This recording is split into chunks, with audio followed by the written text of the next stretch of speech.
Hi, everybody. Lou here in Washington, D.C., the night before our testimony. I just want to say it's been a long journey for a lot of us. And tomorrow is a culmination of many years and a lot of sacrifice by a lot of people. And I just wanted to say to all of you, thank you very much. And let's let her rip.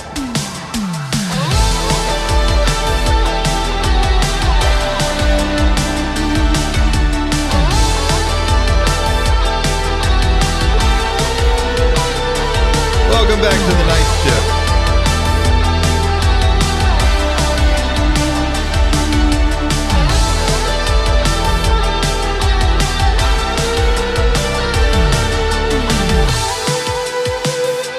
So good.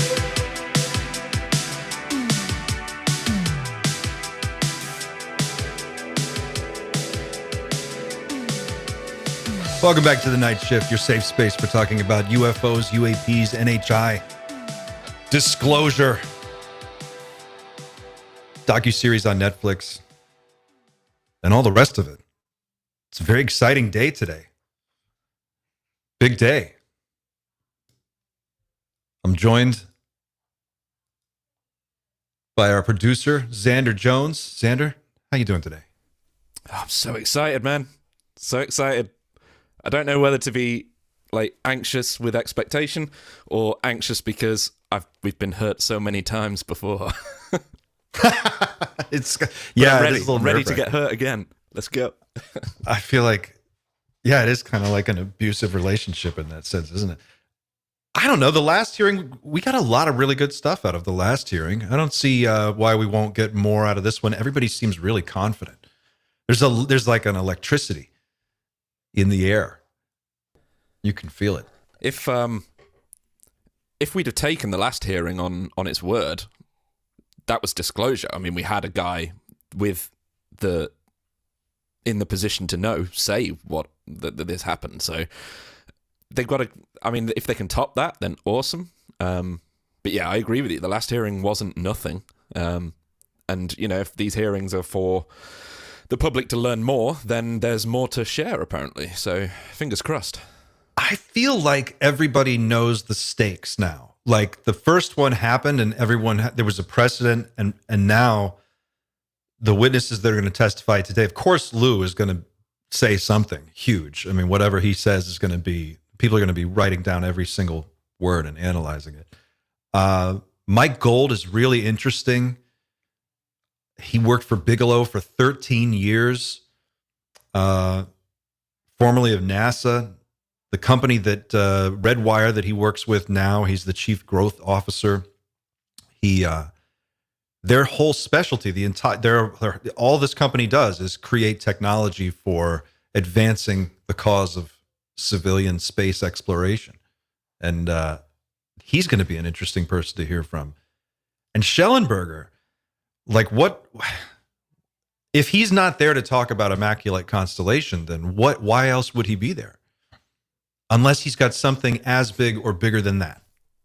The way I see it, there's a lot of knowledge in that room that hasn't been shared yet. Either way, whether or not we get it, who knows? But you know, the amount of times we've had Lou say, "Can't talk about that," and Schellenberger as well when he was on with Joe and Ross, he was saying, you know, there's a lot of stuff that I can't share yet. So you know, this is the place for him to do it. So fingers crossed.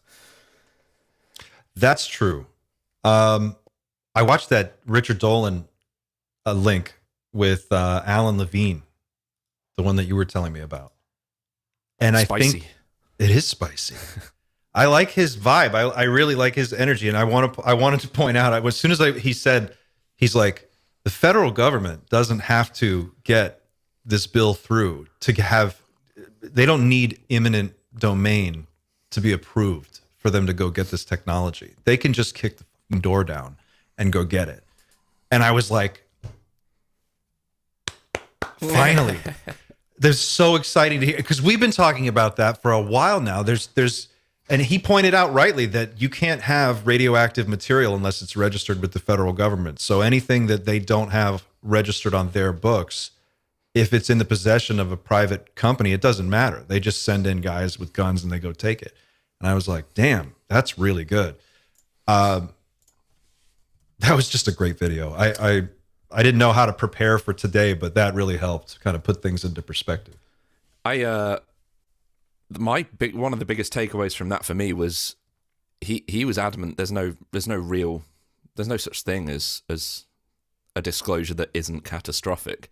He was just saying, like, straight up, it doesn't matter how you break it to the populace, that the world is going to go nuts when they find out what's going on. And he was talking about the markets. I know you've talked a lot about Carl Nell, basically priming Wall Street for this sort of realization.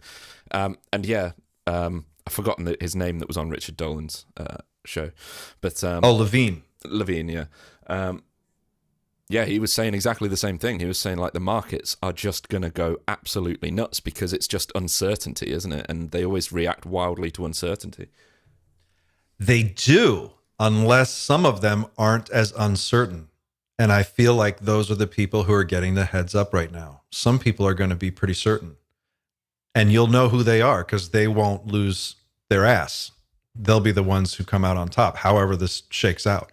Or, maybe this is just my regular guy guess, armchair quarterbacking this thing. But I just thought it was really good. And to your point, disclosure kind of has already happened. I think that's the part that we're all still kind of not sure of, but it kind of did. It's kind of a case of which storyline is the correct one. Because there's a lot of storylines, there's a lot of theories, there's a lot of, are they time travelers? Are they, zookeepers? Are we on a prison planet? Like, yeah, it's one of those, I think. So it'd be cool to find out lately I've been going more towards the whole zookeeper thing. That's, I've been diving into the 4chan whistleblower a bit more, perhaps against my better judgment, but I think that's fascinating. He definitely leans more towards the zookeeper hypothesis, and if you haven't seen it, you need to watch Area 52's 3-parter on that. He just reads through it and reacts to it, but Chris has done a really good breakdown of that. Oh, awesome. We should link to that in the show notes. Yeah, then. Absolutely. And also, Chris is in, he's there. He's there. He's there. Yeah. He's on it. He's on it. He really surprised me with that one. So I was actually talking to him on Discord, and then about 5 minutes later, he posted a picture of him with Lou, and I was like, "Why are you?" On Discord? I saw the one with James Fox. Did he get one with Lou too? Yeah, and with Corbell as well. Oh my God, it's funny. The UFO celebrity circuit is so fun. I won't say who it was, but you emailed somebody. And yesterday, and I'm still starstruck by it. I'm like, oh wow, I can't wait. I hope we can talk to this person. It's so exciting. I'll tell you what, though, this hearing does feel like a festival where all of my friends have gone, and I'm the one that's stuck at home, like not at the party. No, you're here with all of us. That's yes, what matters. Yeah, that's absolutely. the thing. Speaking of which, if you're in the Discord, we've got a dedicated UAP hearing text channel. I'll be reading that extensively throughout today. That it's kind of more of a record, because if today ends up being some sort of historical day, then it's nice to have everything separate so we can come back to it later and analyze how today went, basically. That's a great way of setting it up, and you just reminded me with the story about Chris that Corbell did that weird appearance about 2 weeks ago, wasn't it? Where he was like, "Come hell or high water, I fear no thing, fictional or real." Like, they're going to find out at these hearings. You're going to hear it. And it sounded like he was so sure this was going to be a big mic drop day. I don't know, man. I don't want to get my hopes up. I don't either. Just going back to the recent Dolan interview with Levine. I'm terrible with names, and I've literally just been trying to find his name, but you'll know it. Who's the illustrator that drew the sport model? Mark McCandlish. That's the guy. McCandlish. I didn't know he was an original one of the 40 that was going to testify to Congress. Yes, you're right. I completely spaced on that. Yes. Mark McCandlish is he's also the guy who illustrated the Dan Burrish story play by play. When you go back and look at the illustrations that were done, he was the guy drawing the technical drawings for like the clean sphere. This is so weird that we're talking about Dan Burrish, because he, for the people who don't know, updated his website the other day, and it's super weird. Eaglesdisobey.net if you're curious. But I don't look at it if you want. Yeah, we should probably pull that up just to show people, because that was something that seems to be tied to what's going on today. But I don't know. It's so cryptic and weird. It's hard to say. Oh, hold on. Eagles Disobey has disappeared. Hang on. Oh, wait. No, hold on. While you're pulling that up, I just want to give a shout out to some new members: Cosmic Serpent, Jeffrey Wheeler, Determinator, Wayne Ford, Suzanne Gata, Rach Intruso Esporadicho. Am I saying that right? Clolo, the bearded UFO guy, Gaz. Oh, super thanks. Thanks, Gaz. Shout out to everybody in the chat. Rach says, it's an honor to be a part of this amazing community and super excited to see what Nancy Mace has up her sleeve for the second historical UAP hearing. That's very well said. I'm with you. Here's Eagles Disobey, don't it? Yeah. Eagles Disobey. Okay, so if you're not familiar, is one of the weirder websites on the internet. It looks like it was made in like GeoCities in 1995, and they never updated it. It's all symbolic and coded language, as far as I can tell. And if Brian Jackson's in the chat, maybe Brian, I might even ask if you want to call in and walk us through some of this, but he knows more about it than I do. But it's a very cryptic, weird website. And what does it say now? I can't read it from here, but it was like, let me open it on my end. Eagles Disobey. First of all, the name's just weird. The flagship website for Dan Burrish, and Lady Marcia Ann, who's his wife. And then at the top left, this eagle clutching a leaf. This says 25 years and counting for the website, I guess. And then it says the lady is in focus. And the only reference I know about the lady is Chris Bledsoe's story, which is super weird. And then it says, hundreds of you have asked, where's Dan? Why won't he talk to us anymore? How come D&M left 4 years ago? Here's a hint. Forward-looking technology's a real bitch, ain't it? And now you're complaining that they never told you what to do.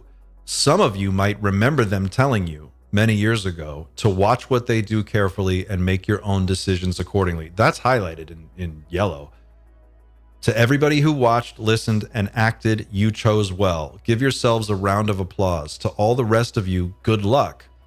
D&M's projects, this is super weird. D&M's projects at the bottom continue uninterrupted and will be filed as planned, parentheses, in repository. Most of you will never bother to look up their work, but that's always been expected. It only needs to be there for the people who are destined to receive it. Remember, they've been planning this for years. And then it's a link, and if you click the link, it opens up a Propeller Heads video. I would click it, but I think you might get a copyright strike. Yeah, we don't want that. We don't want that. But it's a music video, and it's just super weird. What is that supposed to mean? I also spent maybe 2 or 3 minutes just clicking around the page in random places, because in the past, they've put like links in really strange places that you wouldn't think to click. So like down the bottom, this copyright symbol once was a link to somewhere. Oh, wow. Yeah. I mean, it was just linked to more crazy stuff like that was incomprehensible, but it's weird that they've gone to that extent. I would love to have somebody explain this to me.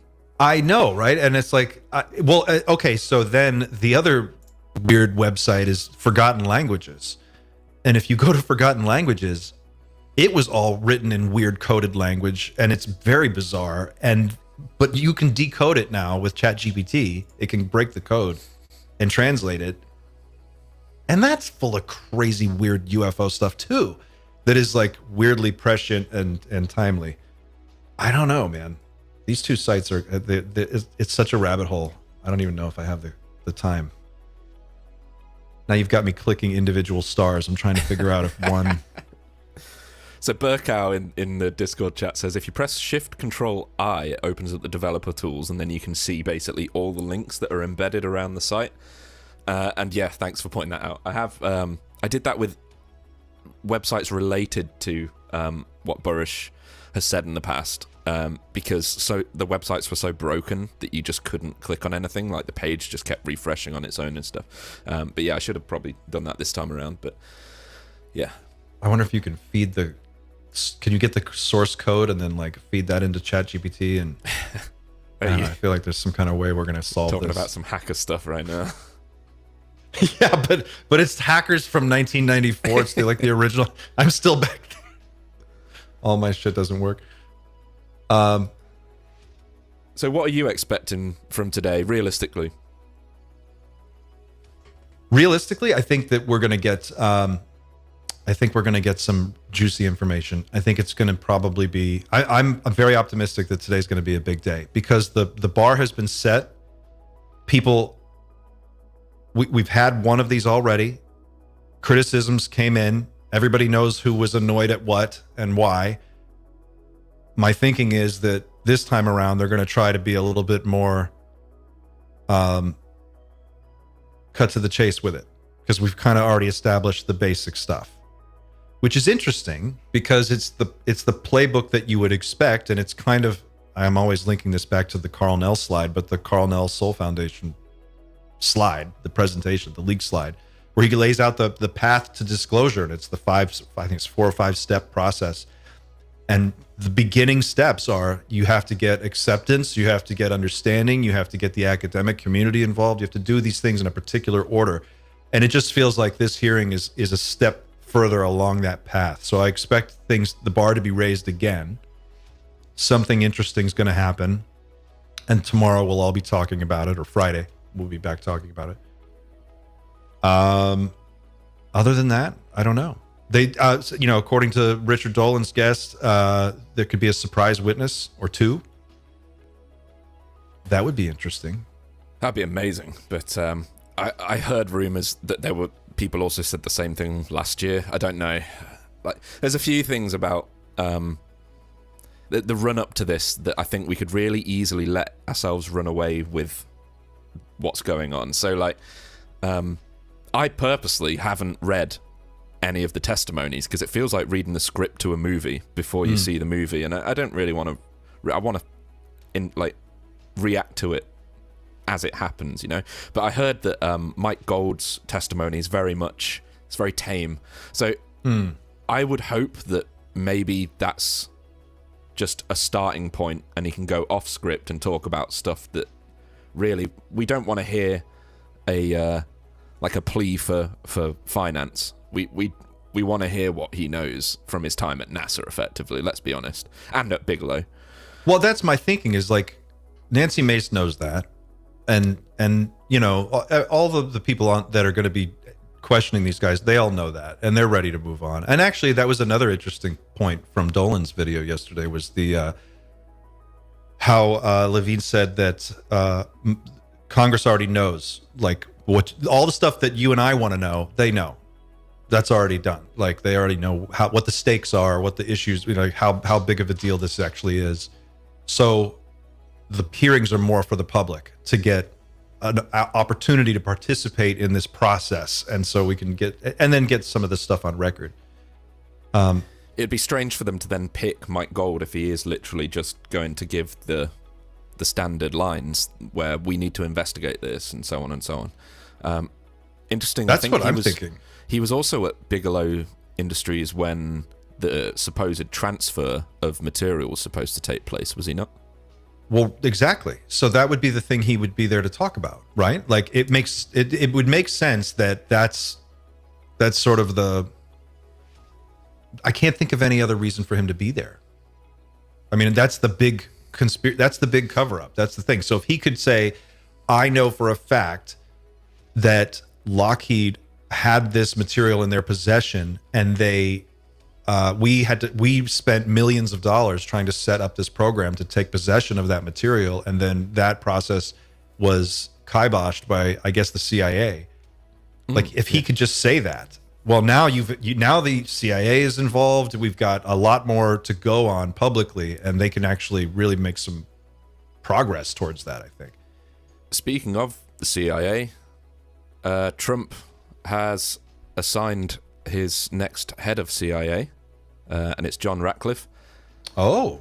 I don't know if you know much about his position in the past, but I think he's kind of let on that he's much more open to UAP disclosure in the past. So fingers crossed, everything changes once they get into office. So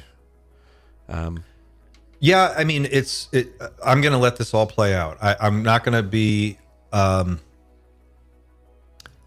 tell you what I really think. I think that I'm fully committed to like just riding this thing out and seeing how far we can take it.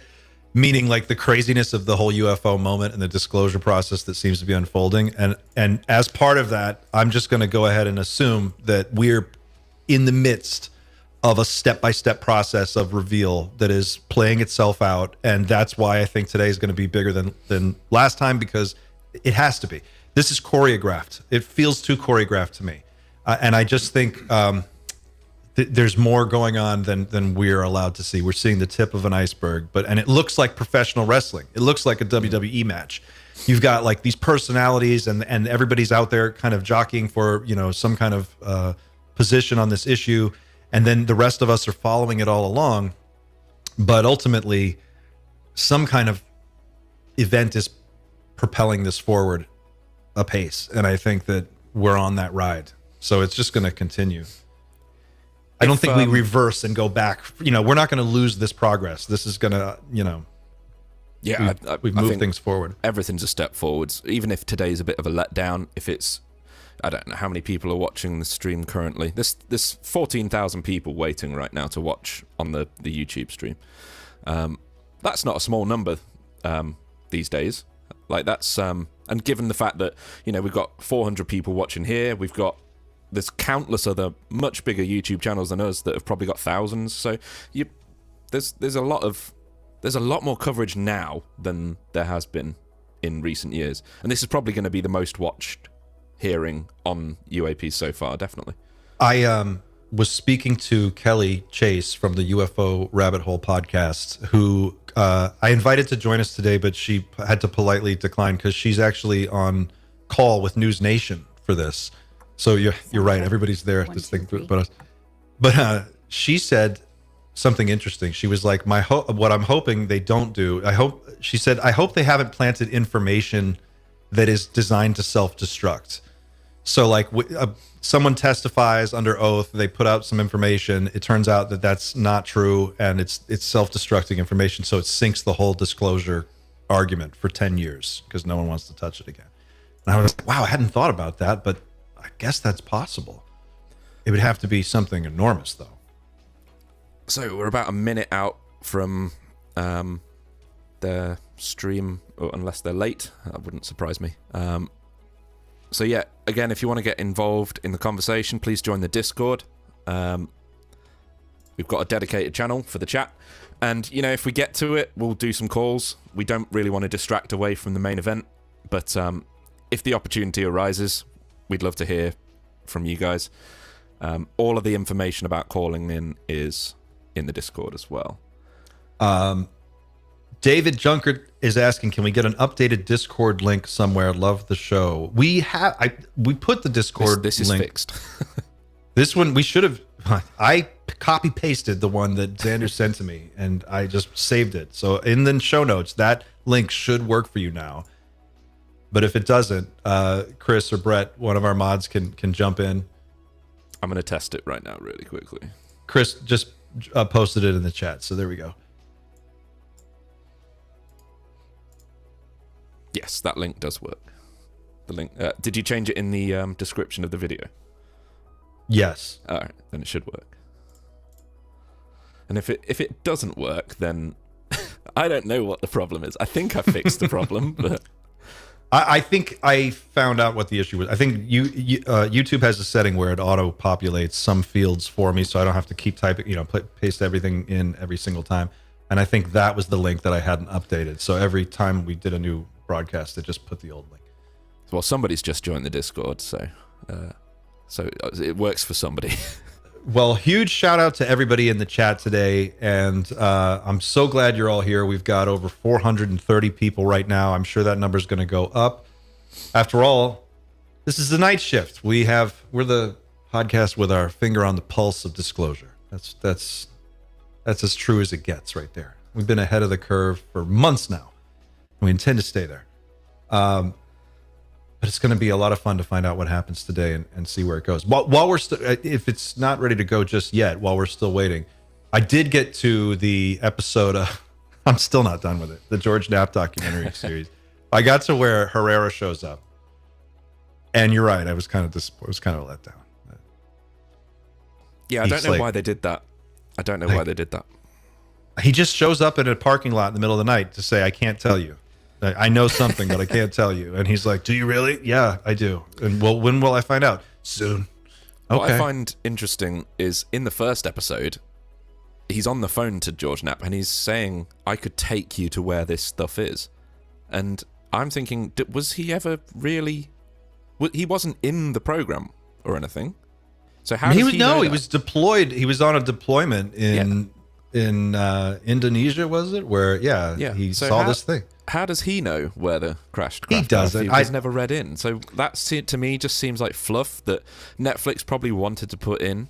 There's a couple of bits like that. Overall, I like the show, and I thought I learned some cool stuff. But there's a few bits that's very Netflixy, and it kind of takes away from the authenticity of everything. But there was the part where he meets the guy, and he's like, "We're gonna go to this town in Mexico, and we're gonna go look underwater where they claim there's a base." And so they go out there with boats, an ROV, all this equipment. They're out there for days. He's scuba diving around there, and they show this shot of like a rock, and he's like, "Look at this rock. There's no way this is natural. It's absolutely, totally just like every other rock there." He's like, "This one has a right angle on it. That's just not found in nature." And they're looking at this rock, and there's nothing there. It's ridiculous. Was exactly the moment I was talking about when I said it was very Netflixy. It was very like they had the whole like do kind of thing going on in the background. Yeah, and then, that's so dated. But what's really annoying is on the other side of the country, you had Knapp out in the middle of the ocean, apparently also finding some weird anomalies, but they apparently don't dive there. So they see the light going into the water. And it's like underwater. Somebody pointed this out in a comment this morning. I was reading it, and they were like, "The what? You're in a boat. It's right over there. Go there. Go go investigate that."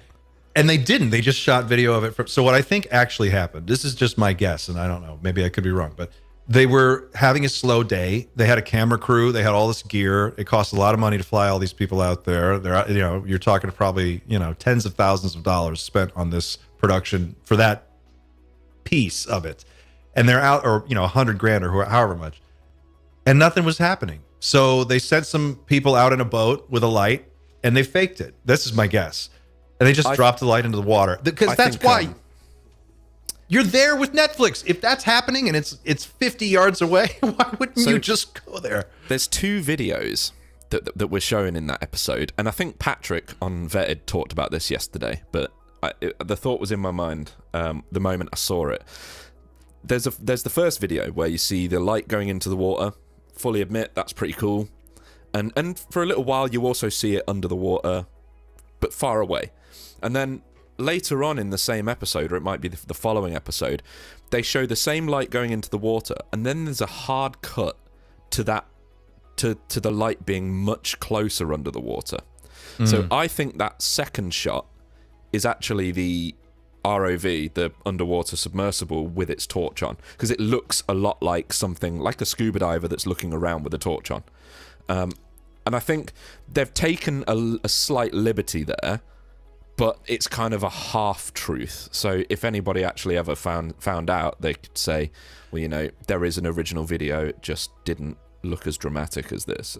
Netflix. That's the problem, though. Like that is actually the real problem with all of this stuff, is that as long as they keep presenting it in that way, people are gonna there's enough wiggle room for people on the perimeter of the conversation to look at it and go, yeah, but it's kind of like, it's just corny. It's like Ancient Aliens and History Channel, all this stuff.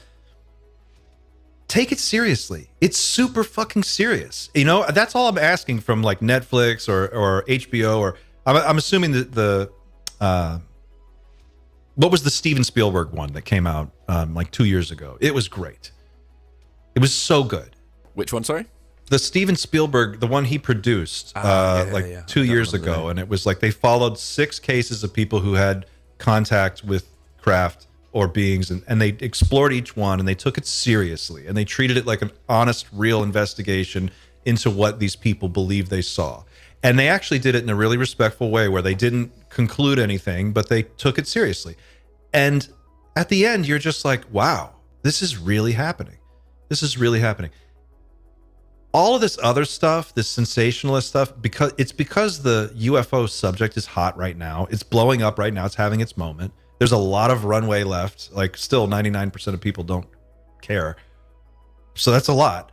But I think when you produce so much content that you have to keep creating stuff all the time, like Netflix and other streaming platforms, there's a pressure there to just find shit and make it entertaining. It's the very reason why I haven't watched that abduction episode. I just don't think Netflix are capable of not sensationalizing that too much. And I think as a result, they're already facing some sort of lawsuit from the estate of the people involved because it was so inaccurate. And Manhattan alien abduction? Yeah.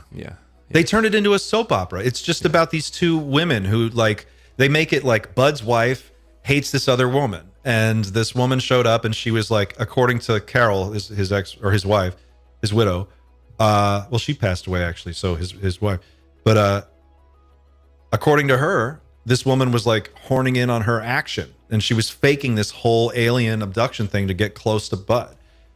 And then she's like makes this decision early on. She's like, I just thought it was bullshit, so I decided I was going to like go out and disprove all of it. And so the whole drama is between these 2 people, and they gloss over so many cool details about the actual case, like the whole family experience stuff. They all had nosebleeds. They had this implant in her nose. Like, what happened to that implant? Did they ever take it out? Did they ever look at another X-ray? They just don't go there, and it was so, I don't know. I thought it was lame. Oh, here we go. All right, people. Information Technology and Government Innovation and the Subcommittee on National Security, the Border, and Foreign Affairs will come to order. Good morning and welcome, everyone. Without objection, the chair may declare a recess at any time, and I recognize myself for the purpose of making an opening statement right now. Good morning and welcome to today's historic hearing, which I'm co-chairing with Mr. Grothman, whose subcommittee held an important hearing on this topic last year. I want to thank my colleagues on the Oversight Committee, including Mr. Burchett, Mr. Burleson, Ms. Luna, Mr. Moskowitz, Mr. Garcia, for their relentless drive to get answers on UAPs.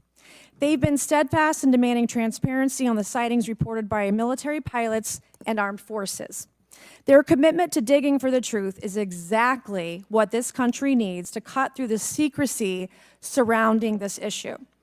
And many high-ranking individuals in the military and intelligence communities believe UAPs demand greater attention, and thus the purpose for this hearing today. Former National Security Advisor H.R. McMaster said on Bill Maher's program that, quote, there are phenomena that have been witnessed by multiple people that are just inexplicable by the science available to us. Army Colonel Carl Nell, a member of the federal government UAP task force, said at a conference this past May that non-human intelligence exists. Non-human intelligence has been interacting with humanity.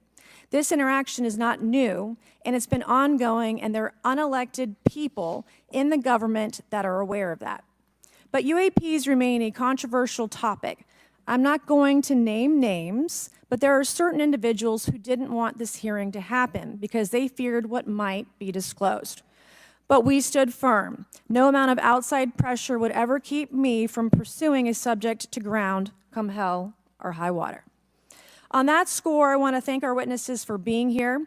We have before us a panel of individuals accomplished in the military, in civilian government, in science, and in journalism.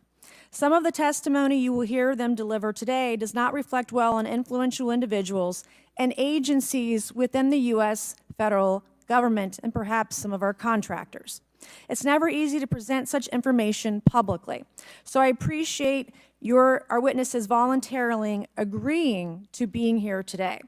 This hearing is intended to help Congress and the American people to learn the extent of the programs and activities our government has engaged in with respect to UAPs and what knowledge it has yielded. This includes, of course, any knowledge of extraterrestrial life or technology of non-human origin. If government-funded research on UAPs has not yielded any useful knowledge, we also need to know those facts. Taxpayers deserve to know how much has it been invested, how much has been spent. They shouldn't be kept in the dark to spare the Pentagon a little bit of embarrassment. The reality is, despite their enormous taxpayer-funded budgets, the transparency of the Defense Department and the intelligence community have long been abysmal. The Pentagon has failed 6 consecutive audits. In fact, it's never actually passed one.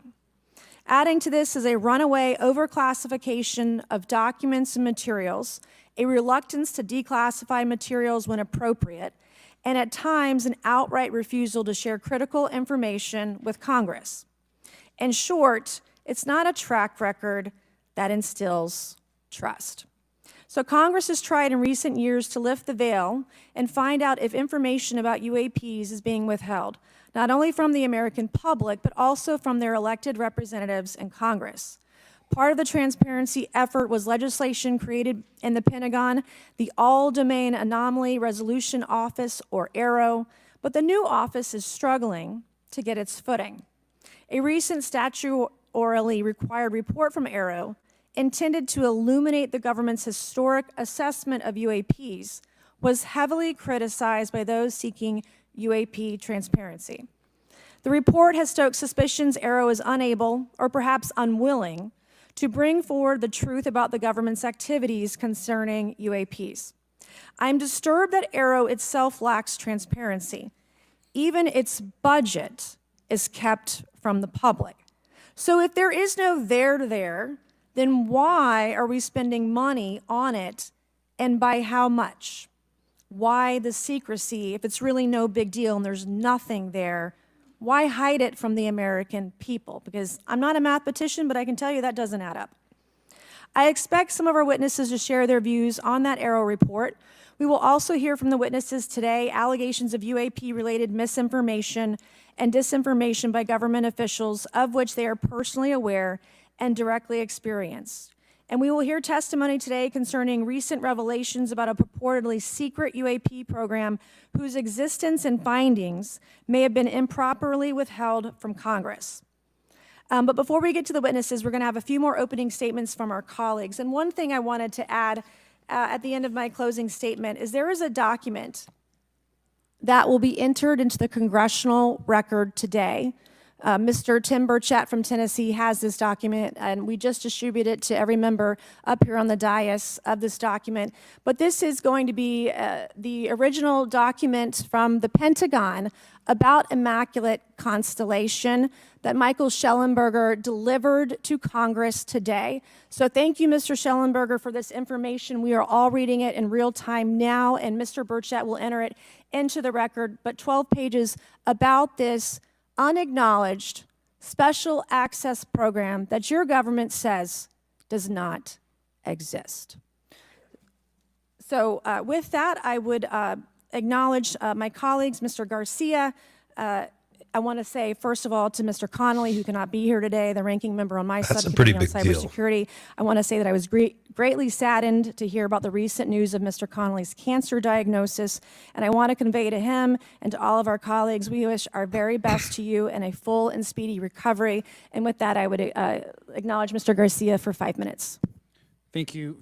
Thank you very much, Chairwoman. I want to thank the Chairwoman and the Chairman both for their continued support and really treating this discussion and these hearings in a way that's bipartisan. I think one thing that's very important for all of us that are interested in the conversation around UAPs is that this is an area that both Republicans and Democrats, where we may disagree in a lot of other spaces, this is an area where bipartisanship is really important.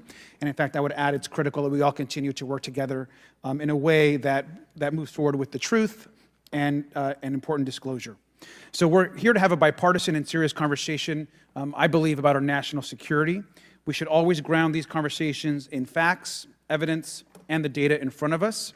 I want to note that we have our witnesses here. I want to thank you all for being here, and note that also amongst you have folks that have also served us in our military.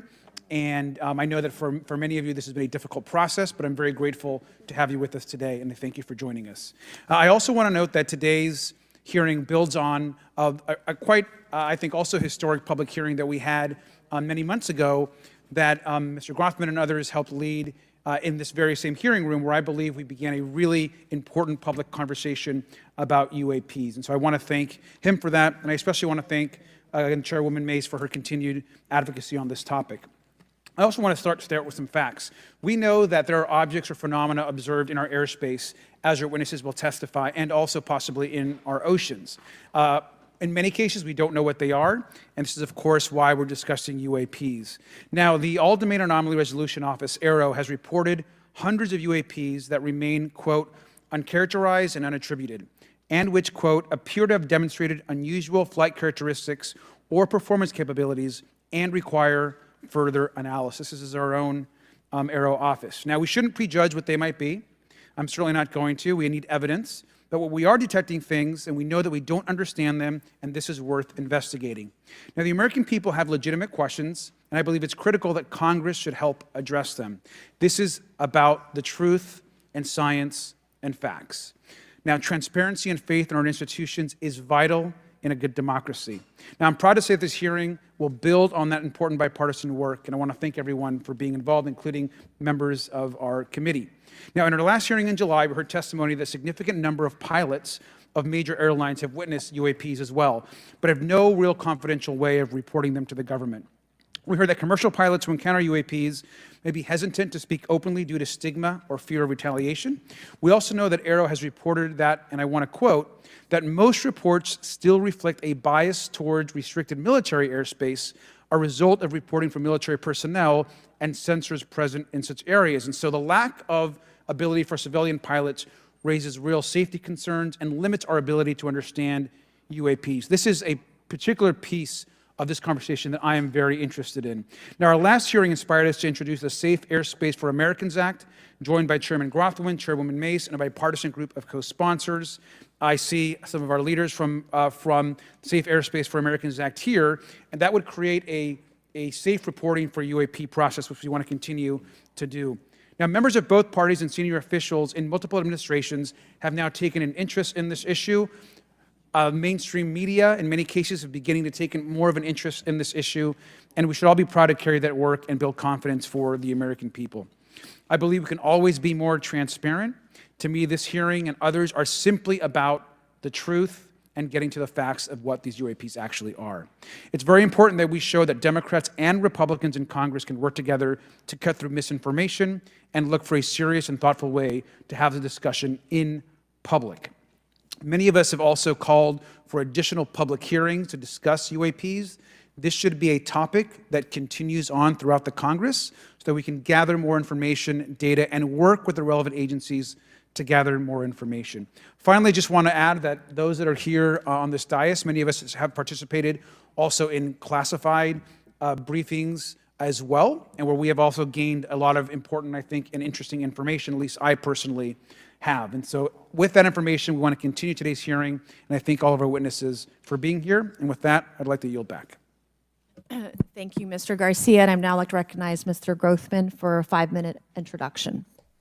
That Thank you. document hitting the Good morning. I'd like to thank our Congressional witnesses record for being is here one more insanely time. cool. This is It's a topic huge. I've been interested in since 8th grade. I'd like to thank Ms. Mace for working with me on this topic and for making this a joint It'll subcommittee undoubtedly hearing. be a topic of discussion. Last year, the surely. Subcommittee on National Security, the Border and Foreign Affairs held an historic hearing to understand the potential national security risk of unidentified anomalous phenomena, or UAPs. We heard from former Navy Commander David Fravor, who shared firsthand experience with a UAP he engaged while on duty in the Pacific. We learned from David Gresh, a former member of the intelligence community, who revealed the supposed existence of secret government programs hidden from congressional oversight. Additionally, former military pilot Ryan Graves informed us of the limited ways in which the military and commercial pilots can report UAP sightings. Since that last hearings, I've led several briefings with government agencies to deepen my understanding with these issues.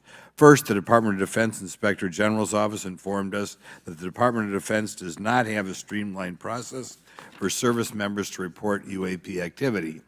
Since then, the Joint Chiefs have implemented standards for UAP reporting across the services. The Intelligence Community Inspector General informed us that whistleblowers often fear retaliation for reporting mismanagement of highly sensitive government projects or information. Finally, AARO has expressed to the committee that, like any other federal government agency, it's faced challenges in its establishment, specifically in hiring staff to manage UAP historical records and coordinating with other federal agencies. While these agencies have been helpful to us in understanding the challenges that come from collecting UAP data, none of them have been able to substantiate the claims made at this hearing last year by David Grush. Despite our committee members endlessly questioning these agencies inside and outside of a SCIF, I hope our witnesses today will be able to provide evidence and content that is worthwhile to our pursuits of eliminating government waste and increasing transparency. To help alleviate some of the roadblocks, I'm supportive of measures that were included in last year's National Defense Authorization Act to increase transparency and improve record-keeping measures when it comes to UAPs. But I believe there's still more work to go. I co-led the Safe Airspace for Americans Act with Ranking Member Garcia, which requires the Federal Aviation Administration to develop procedures to collect UAP data from civilian aviators. I look forward to working with members of Congress to see that this legislation and other UAP legislation crosses the finish line. I'm deeply alarmed by the reporting of the massive drone swarm that flew over Langley Air Force Base in Virginia last December. Langley is the home of the 1st Fighter Wing, which maintains half of the F-22s in the U.S. Air Force inventory. Reports of this incident indicate these drones were roughly 20 feet long, flying more than 100 miles an hour at an altitude of over 3,000 feet. Yet the origin of these drones and their operators remains a mystery. This incident and other sightings near sensitive military installations highlights the complexity of the UAP challenge facing our intelligence, defense, and homeland security committees. Whether these phenomena are the result of foreign adversaries developing advanced technologies or something else entirely, we must take them seriously, investigate them thoroughly, and assess their implications on national defense. The repeated UAP sightings around sensitive military sites underscores the need for innovative defensive strategies beyond traditional measures. They also highlight the urgent need for updated policies to address emerging threats as well as more effective interagency cooperation and intelligence sharing. However, none of this is going to be possible without transparency. For far too long, critical information about UAPs has been either classified or ignored, leaving the American public and key congressmen without clarity needed to make informed decisions. Declassifying reports and fostering a more open dialogue about UAPs will not only increase the public trust, but also encourage collaboration between government, the scientific community, and our allies.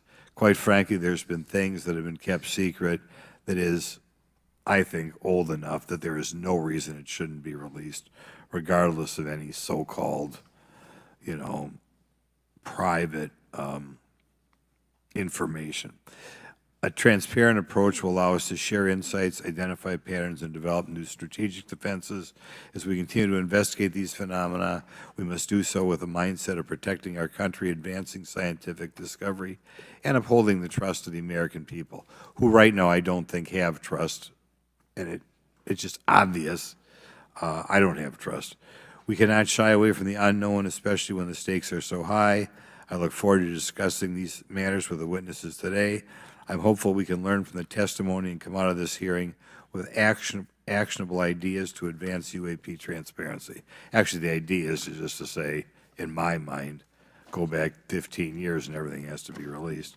I'm hopeful that we can learn from their testimony and come out of this hearing. And with that, I yield back. Thank you. I'll now recognize Mr. Moskowitz for a 5-minute introduction. Thank you, Chairwoman. Good morning, everyone. I first want to thank the chairs and ranking members for holding the hearing today on this topic and, again, having a second hearing. I want to thank the witnesses for coming forward today to share your expertise on UAPs and the need to build trust through transparency. But first, I want to mention, you might be wondering why Chairman Comer has allowed me to be a ranking member today, but it's really only because our dear friend, Jerry Connolly, is not here. As Chairwoman Mace mentioned, he was diagnosed with esophageal cancer, and all of us on this committee know Jerry, and he's a fighter, and we're praying for him and hoping for his speedy recovery. So today's hearing marks this committee's second meeting dedicated to UAP transparency. I was pleased, as I know all of us are, on the bipartisanship that existed in last year's hearing, and even though we can't talk about what happens in the classified settings, the bipartisanship that has existed in those settings with the questions members have asked. Last year's hearing was a great example of open dialogue about UAPs, and we must remain committed to sharing information with the American people. And I think you see that commitment based on the people here and the commitment across the political spectrum.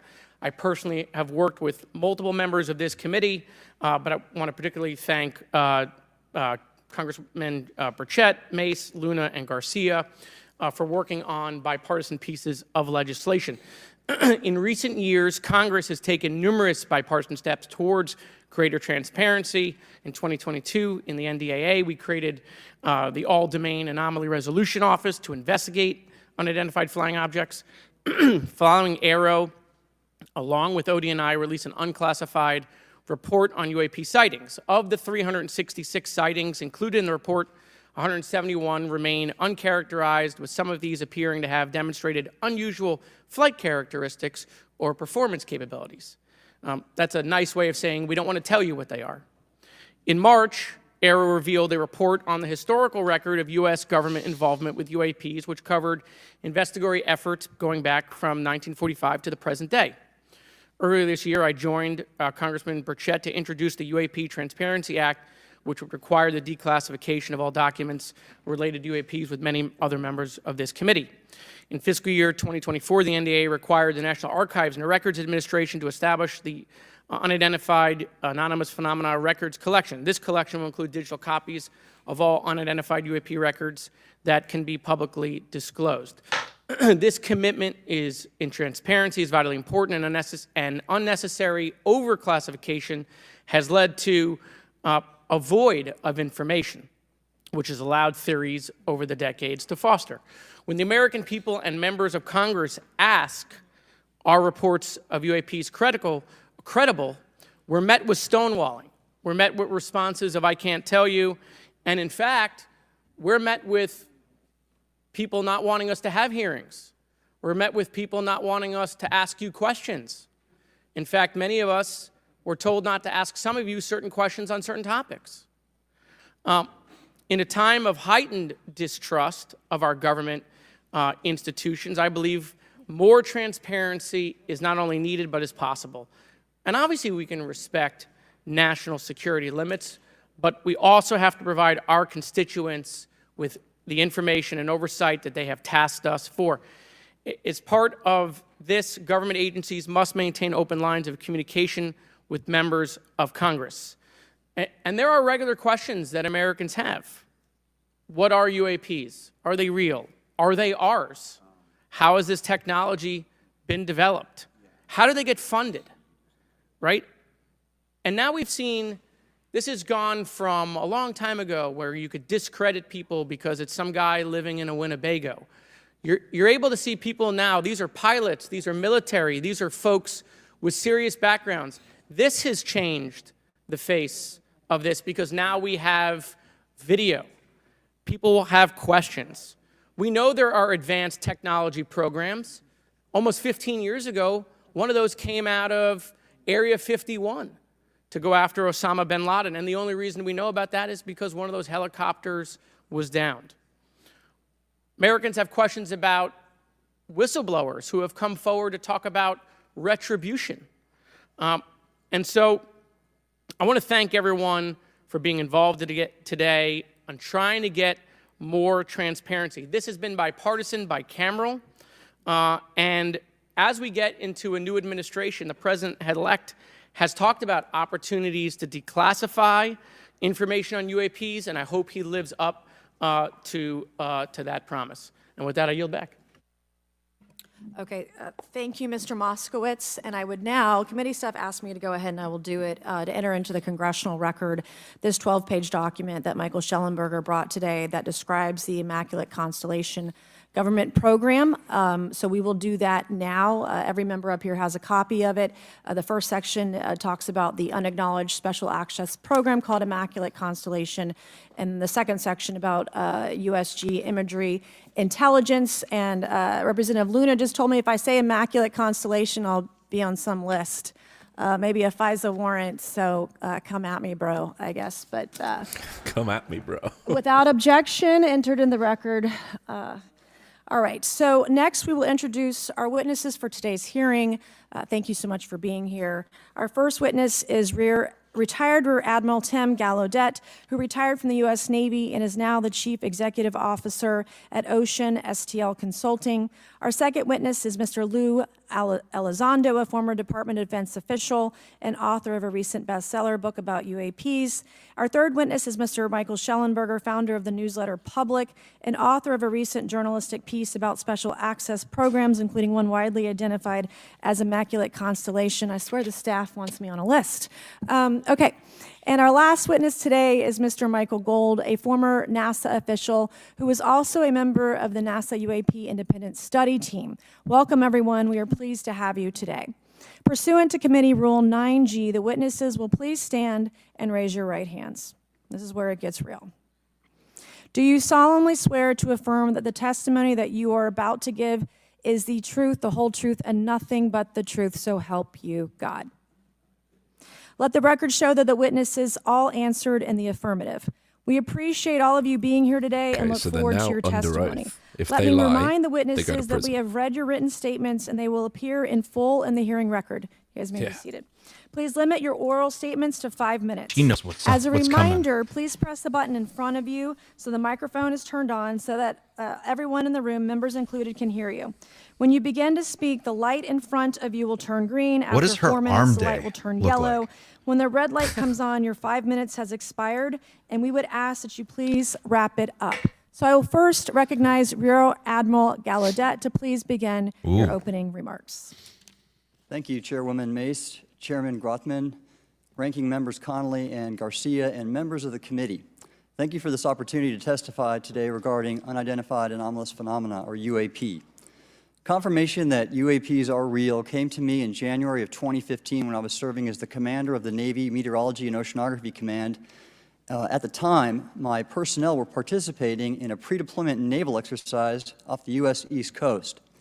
It included the USS Theodore Roosevelt Carrier Strike Group, and this exercise was overseen by the United States Fleet Forces Command, led by a 4-star admiral who at the time was also my superior officer.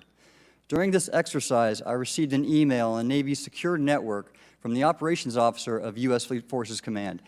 The email was addressed to all the subordinate commanders, and the subject line read in all capital letters, "Urgent Safety of Flight Issue."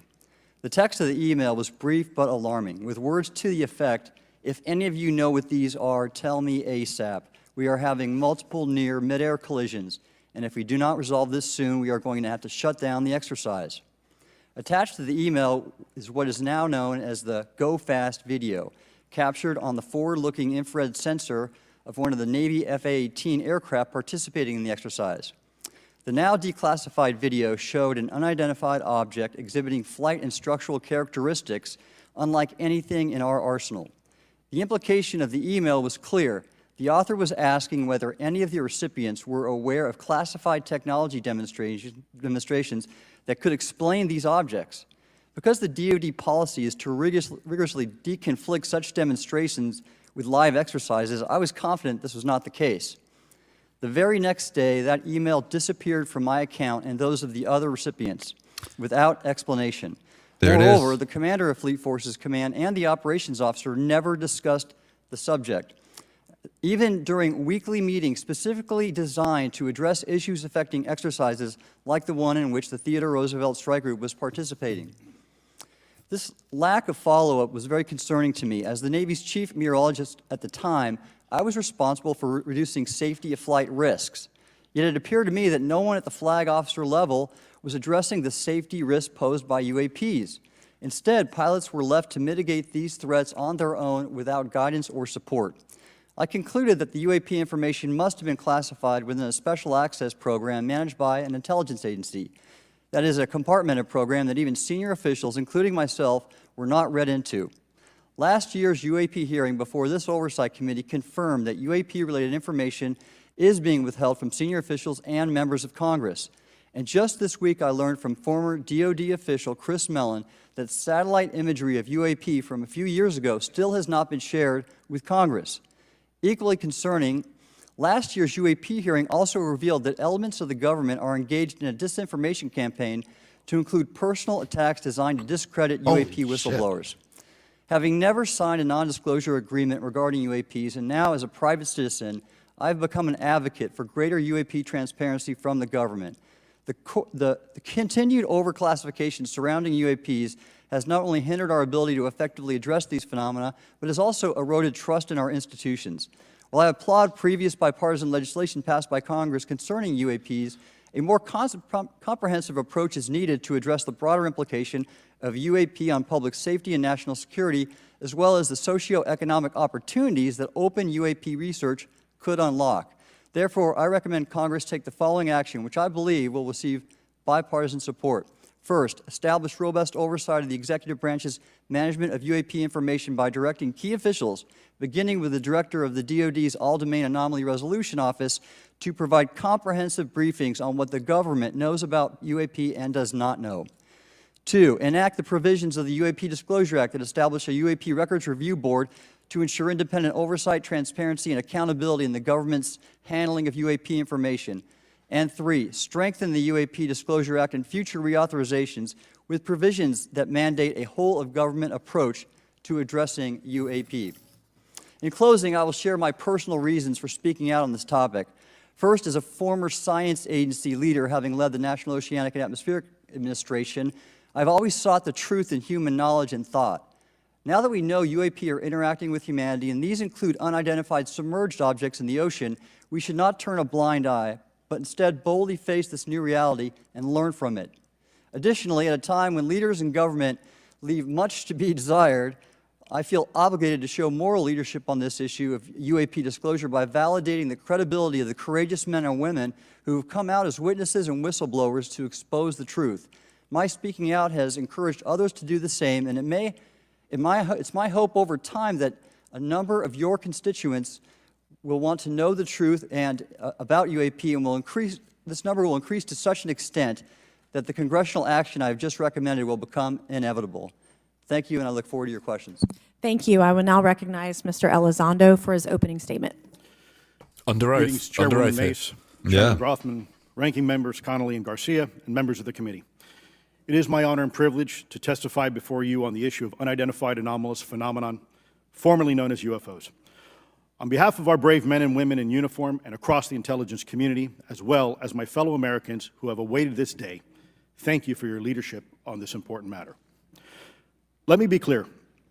UAP are real. Advanced technologies not made by our government or any other government are monitoring sensitive military installations around the globe. Furthermore, the U.S. is in possession of UAP technologies, as are some of our adversaries. I believe we are in the midst of a multi-decade secretive arms race, one funded by misallocated taxpayer dollars and hidden from our elected representatives and oversight bodies. For many years, I was entrusted with protecting some of our nation's most sensitive programs. In my last position, I managed a special access program on behalf of the White House and the National Security Council. As such, I appreciate the need to protect certain sensitive intelligence and military information. I consider my oath to protect secrets as sacred, and I will always put the safety of the American people first.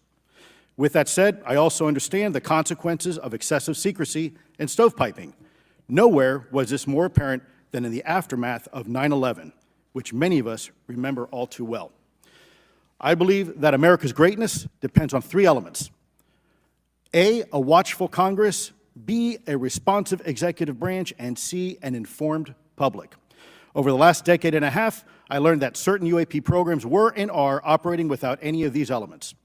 Although much of my government work on the UAP subject still remains classified, excessive secrecy has led to grave misdeeds against loyal civil servants, military personnel, and the public, all to hide the fact that we are not alone in the cosmos.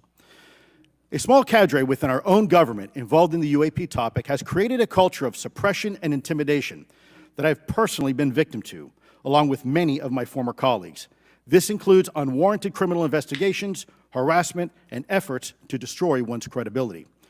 Most Americans would be shocked to learn that the Pentagon's very own Public Affairs Office openly employs a professional psychological operations officer as the singular point of contact for any UAP-related inquiries from citizens and the media.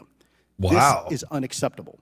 Many of my former colleagues and I have provided classified testimony to both the Department of Defense and the Intelligence Community Inspector General, and many of us have subsequently been targeted by this cabal with threats to our careers, our security clearances, and even our lives. This is not hyperbole, but a genuine fact, and this is wrong. To fix these problems, I propose three principal actions. First, Congress and the President should create a single point of contact responsible for a whole-of-government approach to the UAP issue. Currently, the White House, CIA, NASA, the Pentagon, Department of Energy, and others play a role, but no one seems to be in charge, leading to unchecked power and corruption. Second, we need a national UAP strategy that will promote transparency and help restore the American public's trust at a time when the public's trust is at an all-time low. This strategy should include a whole-of-government approach, including the academic and scientific communities, the private sector, and our international partners and allies. Third, Congress should create a protected environment so whistleblowers desperate to do the right thing can come forward without fear. As it currently stands, these whistleblowers suffer because of stigma, a code of silence, and concerns about retaliation. These whistleblowers should be encouraged to come forward in ways that protect them against any forms of retaliation. Policies and procedures should ensure that protection, and for those who refuse to cooperate, it is up to the members of this committee and the other lawmakers to wield their subpoena power against hostile witnesses and prevent additional government funding to those UAP efforts that remain hidden from congressional oversight. Yes. In closing, we as Americans have never been afraid of a challenge. In fact, we thrive on them, whether it's eradicating polio or going to the moon. We don't run from a challenge, we take it head on. To the incoming administration and Congress, I say to you, we need immediate public transparency, and this hearing is an important step on that journey. If we approach the UAP topic in the same way as we, as Americans, have met other challenges, we can restore our faith in our government institutions. Together, we can usher in a new era of accountable government and scientific discovery. I believe that we as Americans can handle the truth, and I also believe the world deserves the truth. Thank you, esteemed members of Congress, for your time today. It is profoundly appreciated by many.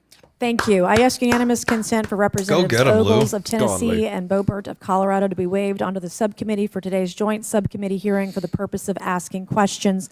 Without objection, so ordered. I wonder would now whether, like to recognize Mr. Schellenberger for his Schellenberger will introductory echo remarks. what Chairwoman Levine said Mace, Chairman in Dolan's Grothman, Ranking Member podcast Connolly, yesterday Ranking Member related to Garcia, why, members of the subcommittees, why thank it's you called for Immaculate inviting my Constellation. testimony. One of Congress's most important responsibilities is oversight of the executive branch in general and the military and intelligence community in particular. Unfortunately, there is a growing body of evidence that the U.S. government is not being transparent about what it knows about unidentified anomalous phenomena, and that elements within the military and the IC are in violation of their constitutional duty to notify Congress of their operations. President-elect Donald Trump and former President Barack Obama have both said that the government has information about UAPs that it has not released. There are other explanations for UAPs than that they represent a new form of life or non-human life. Current dominant alternative theories, including those put forward by AARO, are that UAPs are some kind of natural phenomena we don't yet understand, like ball lightning or plasma. They could also be part of some new U.S. or foreign government weapons programs, such as drones, aircraft, balloons, CGI, hoaxes, or birds. Whatever UAPs are, Congress must be informed, as must the people of the United States. We have a right to know what UAPs are, no matter what they are. However, we now have existing and former U.S. government officials who have told Congress that AARO and the Pentagon have broken the law by not revealing a significant body of information about UAPs, including military intelligence databases that have evidence of their existence as physical craft. One of those individuals is a current or former U.S. government official acting as a UAP whistleblower. This person has written a report. This is the report that says the executive branch has been managing UAP, NHI issues without congressional knowledge, oversight, or authorization for some time, quite possibly decades. Furthermore, these individuals have revealed the name of an active and highly secretive DoD unacknowledged special access program, or USAP. The source of that document told me, that the USAP is a strategic intelligence program that is part of the U.S. military family of longstanding, highly sensitive programs dealing with various aspects of the UAP problem. The new UAP whistleblower claims that the U.S. military and IC database includes videos and images taken using infrared, forward-looking infrared, full-motion video, and still photography. The report that was just shared with Congress says Immaculate Constellation serves as a central or parent USAP that consolidates observations of UAPs by both tasked and untasked collection platforms. Immaculate Constellation includes high-quality imagery intelligence and measurement and signature intelligence of UAPs, the whistleblower's report adds. The sources of this intelligence are a blend of directed and incidental collection capabilities, positioned in low Earth orbit, the upper atmosphere, as well as military and civilian aviation altitudes and maritime environments. The report to Congress details in detail various UAPs, including spheres, orbs, disks, saucers, ovals, triangles, boomerang, arrowhead, and irregular organic. The report describes various incidents found in the human intelligence databases. One involved orbs surrounding and forcing an F-22 out of its patrol area. In another incident, the crew of a Navy aircraft carrier watched a small orange-red sphere rapidly descend from a high altitude of 100 to 200 yards directly above the flight deck of the CVN, or aircraft carrier. And since my reporting on this Immaculate Constellation last month, another source came forward who told me that they saw a roughly 13-minute-long, high-definition, full-color video of a white orb UAP coming out of the ocean approximately 20 miles off the coast of Kuwait. It was filmed from a helicopter. Then halfway through the video, the person said the orb is joined by another orb that briefly comes into the frame from the left before rapidly moving again out of the frame. The person discovered the video on SIPR, the Secure Internet Protocol Router Network, which the DoD uses to transmit classified information. A leading UAP researcher who utilizes the Freedom of Information Act to find out what the government knows, John Greenwald, told me last year that the U.S. government had been increasingly denying his requests for UAP information. He has been doing FOIA requests for 27 years and has an archive of 3 million pages. The government has for decades denied any interest in UFOs, he told me, but the documents that he has assembled show that behind the scenes it was a completely different story. Contrary to the hopes of many advocates of transparency, the government has been restricting more information since the leak of 3 UAP videos in 2017. The DoD organization AARO has been labeling many documents with a B7 exemption, which Greenwald says does not make any sense. They're stating that anything AARO does is involved in law enforcement investigation, which allows AARO to not release it. Greenwald says that the DoD has denied the existence of a UAP and ATIP-related records on multiple occasions, only to acknowledge them after an appeal was filed. He added that the Naval Air Systems Command in March 2022 stated they found no additional UAP videos. It seemed strange that they had 3, and only those 3, but other requests had been filed by the Black Vault, that's John Greenwald's group, to seek out more places UAPs might be hiding. Then, in September 2022, the Navy admitted that the UAP-related videos and photographs existed, but denied the request in full for their release, saying that the requested videos contain sensitive information that are classified and exempt from disclosure. The DoD will deny things on a Monday and then admit to it on a Friday, said Greenwald. He said the government can and does release videos that protect secret methods of capturing it. They fall back on the sensitive platform excuse a lot, he said. However, the on-screen information can be blurred and scrubbed. The metadata can be removed. I'll show you this example here. This is a presentation from the UATP task force. This is completely absurd. It's nuts, this level of censorship, of redaction on a document. It shows the redaction What a waste of ink. how many reports they've collected, for how many years. 2 of the 3 potential explanations are blacked out.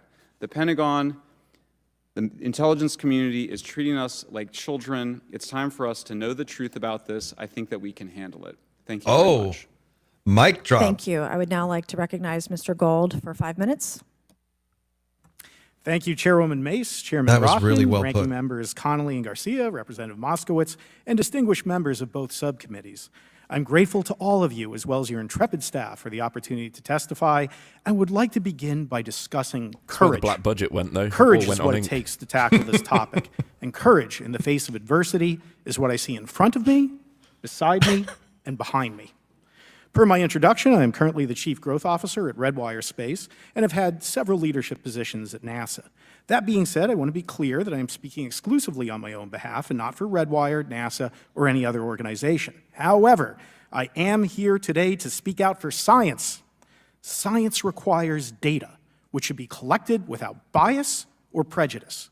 Yet, whenever the topic of UAP arises, those who wish to explore the phenomena are often confronted with resistance and ridicule.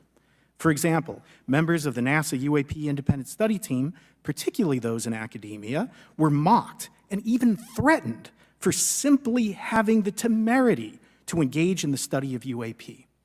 Our best tool for unlocking the mystery of UAP is science, but we cannot conduct a proper inquiry. Is Chris Ramsey if the sitting behind stigma him? is so overwhelming I that think that's just Corbell. daring to be part of a NASA research team elicits such a vitriolic response.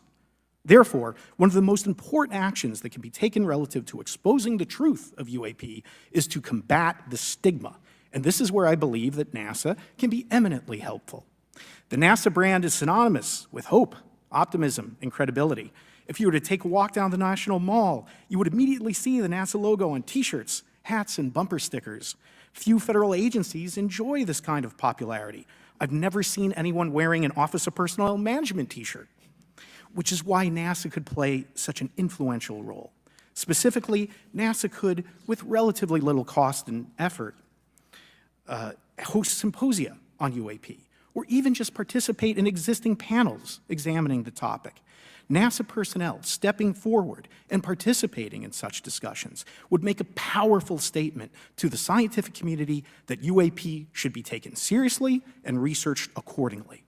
In regard to research, NASA has vast archives, much of which may contain important UAP data. Again, for relatively little cost and effort, NASA could create an AI or ML algorithm that could search the agency's archives for anomalous phenomena. I suspect that such an effort would not only result in information This is that will so help us to badass, understand what he's UAP, doing. but could result in data that will assist in other areas of scientific inquiry, such as anomalous weather or meteorite activity. Beyond its existing archives, NASA could act as a clearinghouse Apparently for it might be civilian Chris and Ramsey commercial UAP data. During my work on the UAP independent study team, it quickly became evident that there is no clear or well-publicized process for civilian pilots to report UAP sightings. The stigma associated with UAP hampers the number of pilots that would report such phenomena. Well, isn't the but vice even for those president who overcome the stigma, in charge of I NASA? believe the current FAA guidance is largely unknown. He's laying out a and poorly great understood. strategy at the In order to beginning of a effectively new collect UAP administration. data, the independent study team recommended the use of NASA's Aviation For those Safety wondering, Reporting System, it's or definitely not Chris ASRS. Ramsey. This I know where system, he is in which the is house. administered by He's not- NASA and he's not funded there. by the FAA, provides a confidential means for the reporting of safety violations in a voluntary and non-punitive manner. Over 47 years, the ASRS has collected nearly 2 million reports. ASRS is the perfect tool to collect UAP data, which could then be collated by NASA and shared with the public at large. Leveraging ASRS could create a treasure trove of UAP data, potentially hundreds of thousands of reports, supporting this hearing's goal of exposing the truth. And I'm grateful to our 2 co-chairs and other members who have already incorporated this idea into proposed legislation.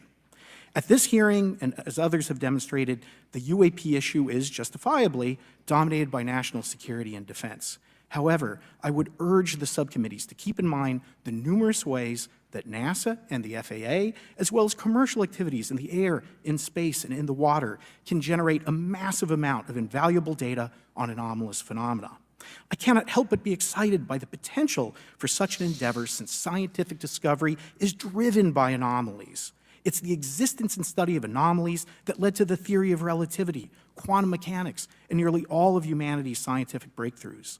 This is why the study of UAPs should be embraced, since whatever is occurring, the chance to garner new knowledge should never be ignored. We must be thorough in collecting information, fearless I like what in he's making saying, conclusions, and but open to following the data, no matter how is this the mundane setting for or it? extraordinary the results may be. I think so. I began this testimony by praising the Joint Subcommittee members for their courage, and I will end by echoing that sentiment. As the saying goes, the truth is out there. We just need to be bold enough and brave enough to face it. Good Braveheart Thank you. speech. Thank you all. I will now recognize myself for 5 minutes of questioning. I have a lot of questions, and I have a lot of witnesses. So I would just ask, if it's yes or no, to please just tell me yes or no. If it requires more than that, be very succinct, because I would like to go down the line and ask as many questions as possible. So for the Admiral this morning first, former DoD official Chris Mellon reached out to you about satellite imagery from 2017 that depicts a UAP. What were the dates in 2017 when this occurred? I can't share with you the details, ma'am, but I can do it in a closed setting, and I can also tell you the agency that wrote a report on it. Okay, so who has the imagery? I can tell you that in a closed setting. Can you describe what was depicted in the satellite imagery? Just a description. It was a UAP, ma'am. That's it? No other description? The term that the analysts used, they called it the button. It was a disc-shaped object. Okay, where was it? Snap. I can't tell you that, ma'am. Okay. All right. Okay, Mr. Elizondo, you state in your testimony that, quote, advanced technologies not by our government or any other government are monitoring sensitive military installations around the globe, end quote. If these technologies are not made by any government, who's making them? Private companies, or are you implying they are crafted by a non-human intelligence? Well, ma'am, that's precisely why we're here. The problem is that, temporally speaking, over decades, not just the last 10 years, to put this in perspective, Are these private companies you're implying, or is this non-human intelligence? It may be both. Okay. When it comes to Blue Force Technologies, I would not be able to discuss Okay. that. Are you read into secret UAP crash retrieval programs? We would have to have a conversation in a closed session, ma'am. I signed documentation 3 years ago that restricts my ability to discuss specifically crash retrievals. I submitted for my book through the DOPSR process, which took a year for it to be reviewed. And what is in the book is what I was told I'm allowed to talk about. Has the government conducted secret UAP crash retrieval programs, yes or no? Yes. Okay, were they designed to identify and reverse engineer alien craft, yes or no? Yes. Does the U.S. government have any reverse, okay, we already answered that question about retrieval programs. Do any U.S. contractors have the same? I would prefer to address that in a closed session, ma'am. Oh. Okay. In your book, you mentioned government employees who've been injured by UAPs, placed on leave, and receiving government compensation for their injuries. Is that correct? That is correct. How can the government deny we have recovered craft if they're paying people because they've been injured by recovered craft? Ma'am, that's a great question. That's why I think we're here again, because I've seen the documentation by the U.S. government for several of these individuals who have sustained injuries as a result of a UAP incident.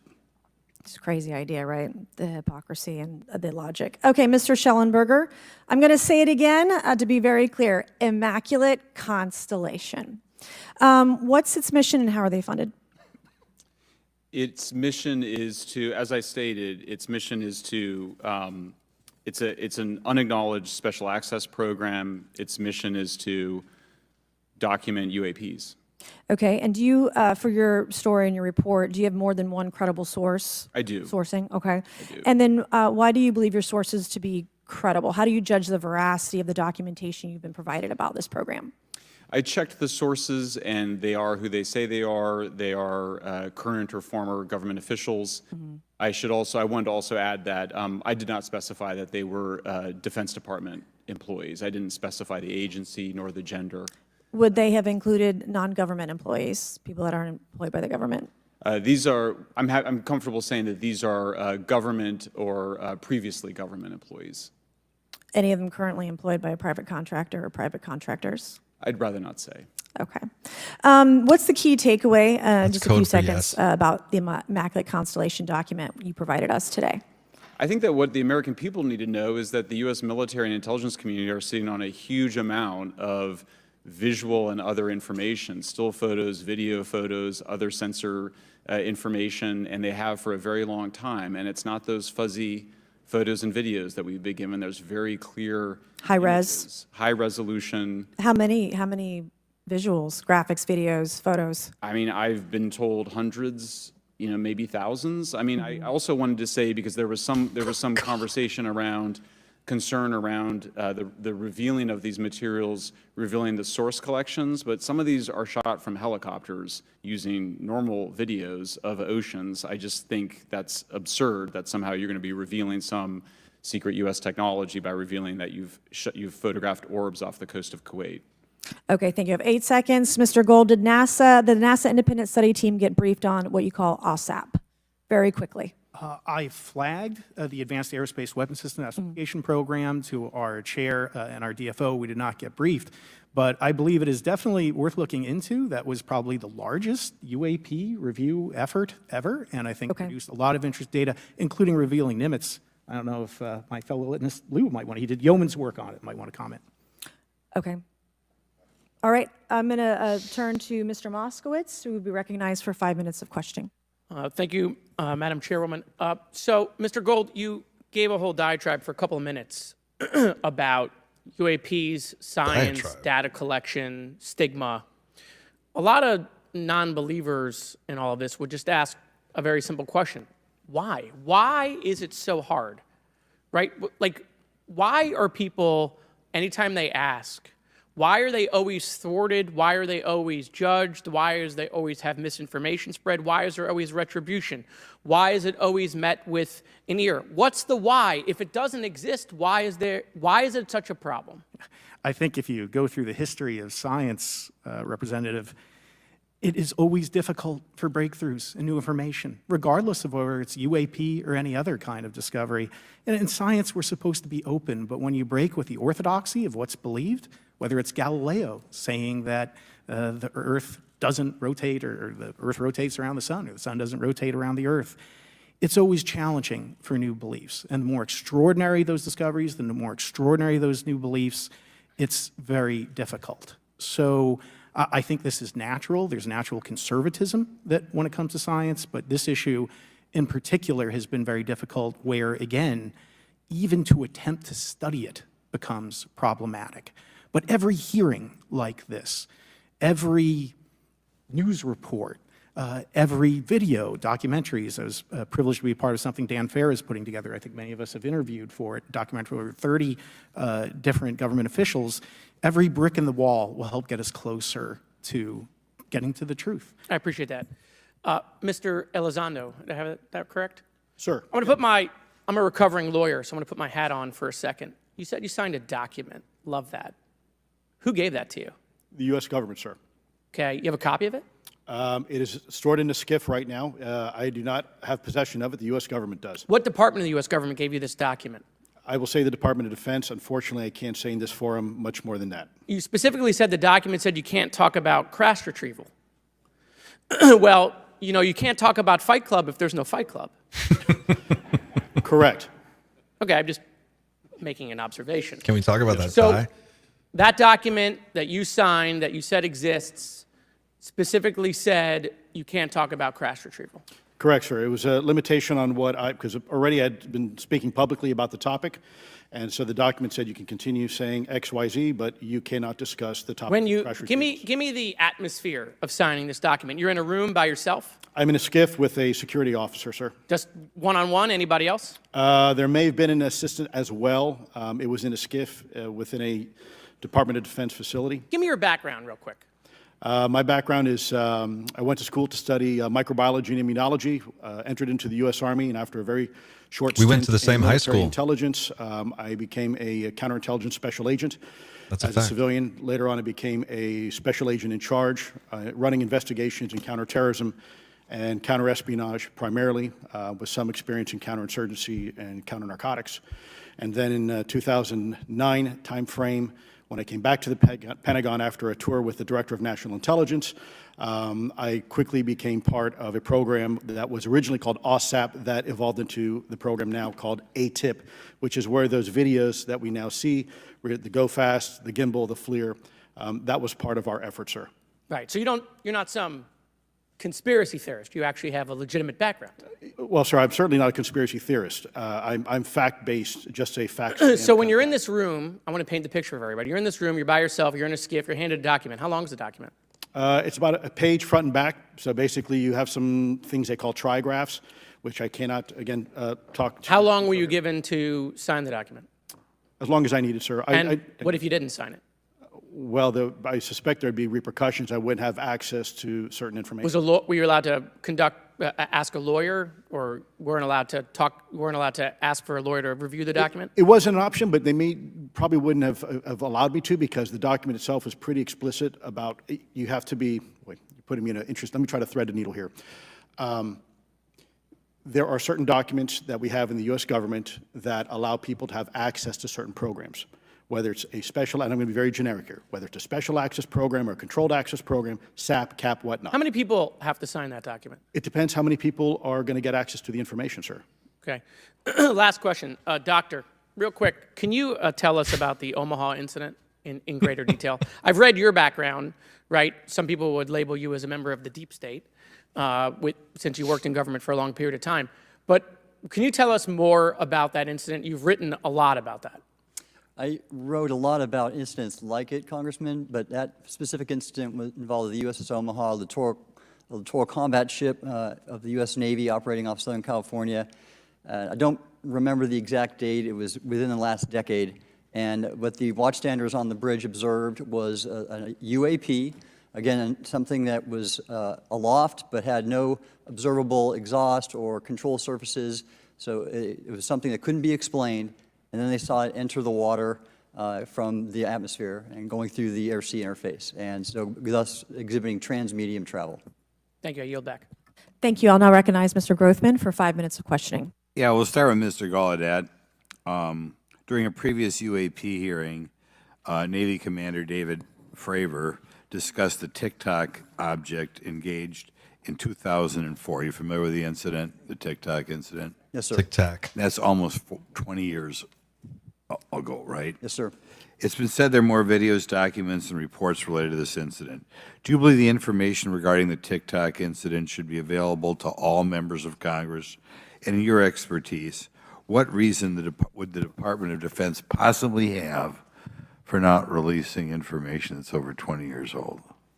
Thank you, Congressman. I don't think there's any good reason to withhold information and important data, especially of national security concern, from Congress. What would they say?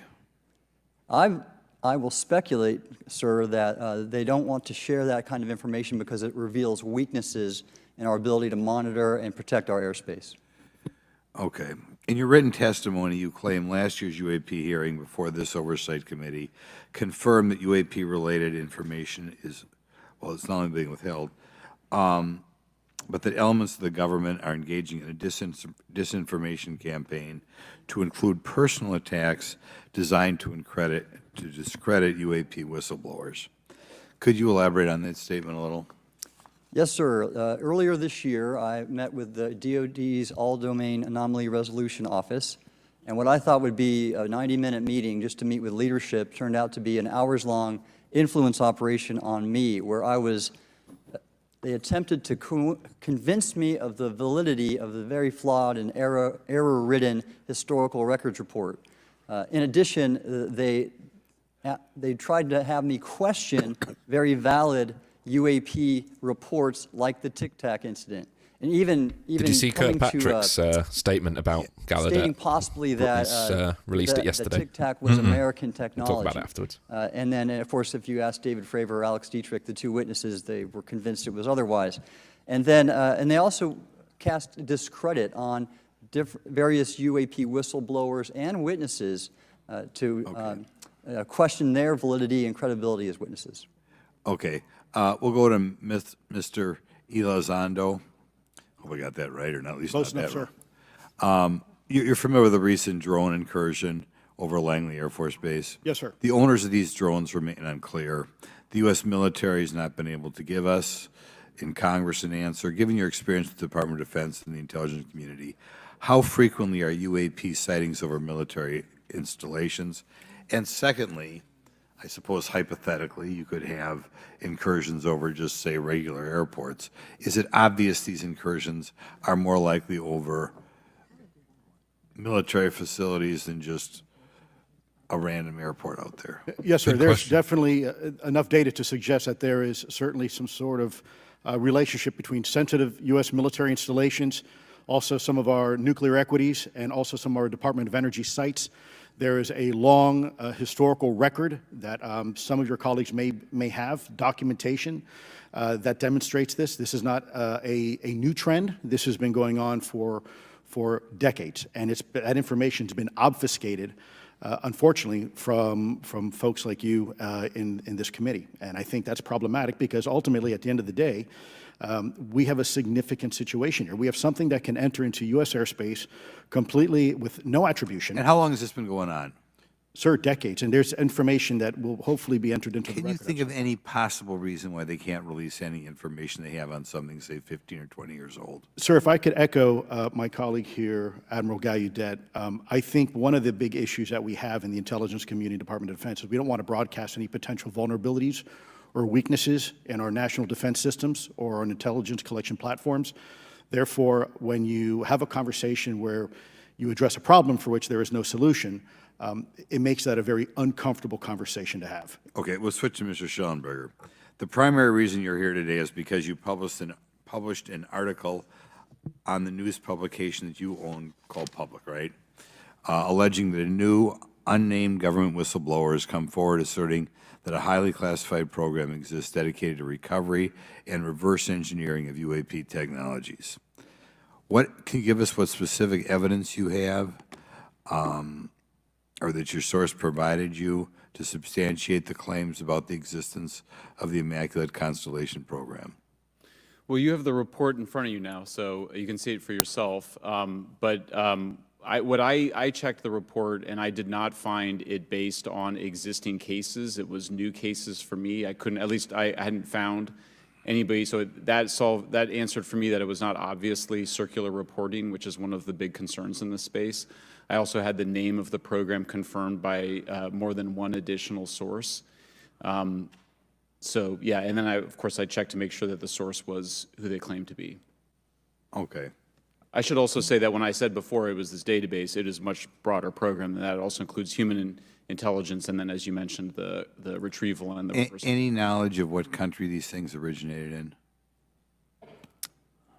No. An analogy? I have no idea. What? Okay.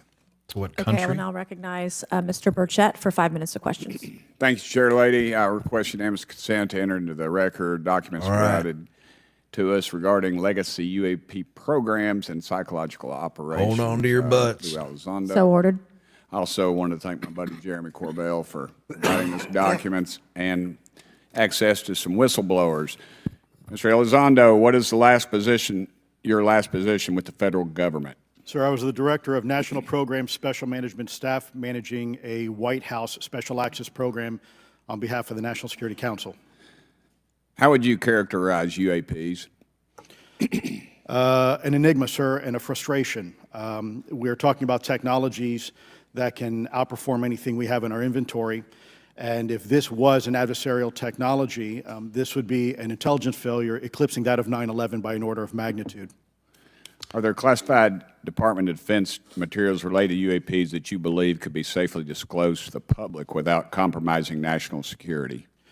Yes, sir, I do. I would never, ever try to endorse providing some sort of information that could compromise what we call a blue force technology or capability. But I do believe there's a lot of information regarding this topic, and I've been very vocal about it, that should be shared not only with the public, but most importantly, with members of Congress. Are you familiar with my friend David Grush? Absolutely, sir. I had the privilege and honor of working with him myself several years ago at U.S. Space Force. Last year, as you know, he testified that the U.S. has run a multi-decade UAP crash retrieval and reverse engineering program. Would you agree with that? Yes, sir. Are there UAP programs operating without proper congressional oversight? 100%. What are they? Unfortunately, sir, I would have to have that conversation in a closed session. I know you said that, and a lot of people are frustrated with those kind of answers, but we're asking those kind of questions so you all know what the heck we're up against. You also mentioned in your opening statement that the Pentagon's Public Affairs Office employs a psychological operations officer as a singular point of contact for UAP-related inquiries. Why the heck would they do that? Sir, that's a great question. I would ask the Pentagon. There's a long history here of that individual providing misleading and false information to the public through various news outlets and media outlets in order to discredit this topic. I've personally been victim to it. We have the documentation to substantiate where this information has been absolutely inaccurate, that has been provided time and time again, and it turns out that that individual was also working with former leadership of Arrow at the time as well. And we punish them by giving them multi-million dollars more than they ask for every year. Admiral Gallaudet, you mentioned in your opening statement on an email you received from the operations officer of the Fleet Forces Command regarding unknown objects almost colliding with U.S. military planes. Did anyone respond with knowledge of what the objects were? I received no response, sir. Did the exercise get canceled? The exercise did not get canceled. Why do you think the commander of Fleet Forces operations officer never discussed the incident again? Sir, I'm speculating because I didn't have an exchange with him, but I believed it to be part of a special access program, the information and the video, which we have known now it was, and he realized he couldn't share that openly with the recipients of the email, and therefore the email was pulled from everybody's account. Again, tell us what happened to the email from the commander of Fleet Forces. The day after I received it, and all the other recipients received it, which were all the subordinate commanders of U.S. Fleet Forces, so 1- and 2-star admirals, including strike group commanders, the email was wiped or deleted from our accounts, and then no one talked about it. All right. Have you specifically had any experience with submersible objects? Sir, I've no personal experience, but I've had witnesses on submarines come to me and say they've seen on sonar data. Correct. Okay. Yeah, how would you characterize those, and how do they move? The one instance that was revealed to me was in the 80s on a nuclear-powered submarine, a ballistic missile submarine, that the object exhibited the characteristics of a Russian torpedo in terms of its speed of movement and closing rate with the submarine, and then it slowed and followed the submarine slowly in its wake for a period of minutes, and then rapidly exited the scene. And nothing that we know of and technology-wise could replicate that. And the speed of these objects was faster than anything that we have or anybody else has that would be manned. Is that correct? It was on the order Underwater. of a torpedo. So yes, sir. Yes, sir. But as it exited, well, I don't exactly know how fast a torpedo is, but I expect it does better than my old outboard Scott Atwater. So I'll take that as a yes. Yes, okay. Have you experienced any experience with the All-Domain Anomaly Resolution Office, ARROW? Yes, Congressman. As I mentioned previously, I have met with them. Okay. You heard Mr. Elizondo describe psychological operations for those contacting the Department of Defense about UAPs. You mentioned a similar influence operation by ARROW. Why are federal agencies invested in running information operations about UAPs if they do not exist? Yes, sir. But I'll make a statement on ARROW's behalf. They have new leadership. The office has reached out to me to meet again, and I take that as a good faith effort, and we'll see where that goes. Thank you, Chair Lady. I've run over. Thank you. Thank you, Mr. Tennessee. I would now like to recognize Mr. Higgins. Mr. Tennessee. You're the king of Tennessee. Mr. Tennessee. Mr. Higgins, you're recognized for 5 minutes of questions. Thank you, Madam Chair. Mr. Elizondo, Mr. Schellenberger notes in the report that we've been given for this hearing. I believe, Mr. Schellenberger, let me shift you are the author of this report. I'm sorry, sir. I'm not the author Mr. of. Schellenberger? Were you the author of this report? There's No, I was no not. name on it. No, Do you know the author? I do. You do. And how would you estimate that madam What's or his name? gentleman, the author? The person is a current or former U.S. government employee. And it states here that this is the public version of the author's report. Yes. So where might one find the non-public version of the author's report? I don't know the answer to that. Would that be with the Department of Defense? I don't know. But you do know the author. I do. You know what the author's sources were? The author's sources are described in the report. These databases, the Immaculate Constellation. Right, but you expressed some confidence in the sources I would. earlier in I do. testimony. You expressed confidence. So do you know those sources? I do. Are they within the Department of Defense? I can't say. You can't say or you won't say? I won't say. Okay, why not? Because I protect my sources, and I think the But reason. you're not naming them. It's a big department. But many of us on my side of the aisle would say it's far too big. So you're talking about the Department of Defense, sources from within the Department of Defense? I'm not willing to reduce the Okay. potential universe of where my sources might be. Okay, moving on. In this report, Mr. answer. Elizondo, for reference, several types of allegedly alien craft or possibly alien craft or unknown aerial phenomena, what we used to call UFOs, are described. Spheres and orbs,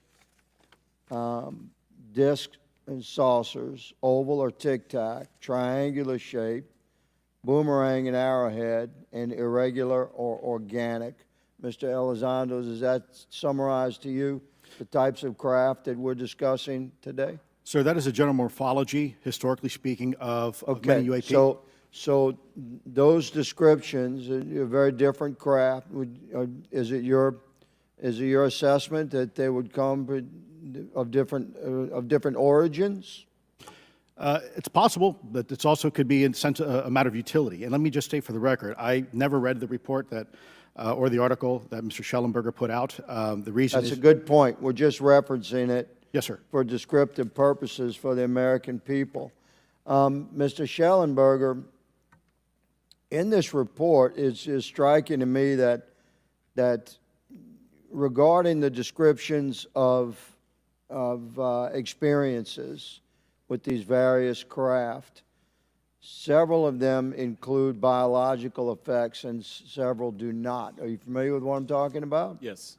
Okay, so spheres and orbs, triangular craft, and irregular or organic craft include some descriptions of biological effects, including feelings of unease, electronic device malfunctions, long-term psychological effects such as anxiety or insomnia have been noted, feeling of being watched, a shared awareness. This guy's really earning his paycheck, isn't he?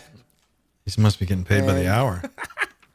Under the irregular and organic craft, biological effects include physical sensations of warmth or cold and unexplained smells and psychological distress. So these are very specific descriptions of the reactions of human beings, which allegedly have been noted from a study here, a report. All of those experiences would have been described by the sources that the author used.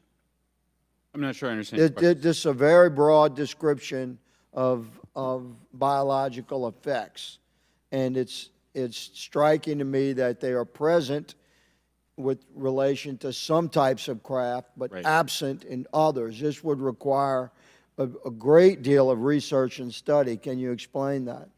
My understanding is that this is, the database is very large. It includes both the images, the videos, the still images, as well as the human intelligence, the reports, the raw data from individuals having these experiences. So in answer to your question, yeah, I mean, I think we're looking at a very large amount of data collected over many decades.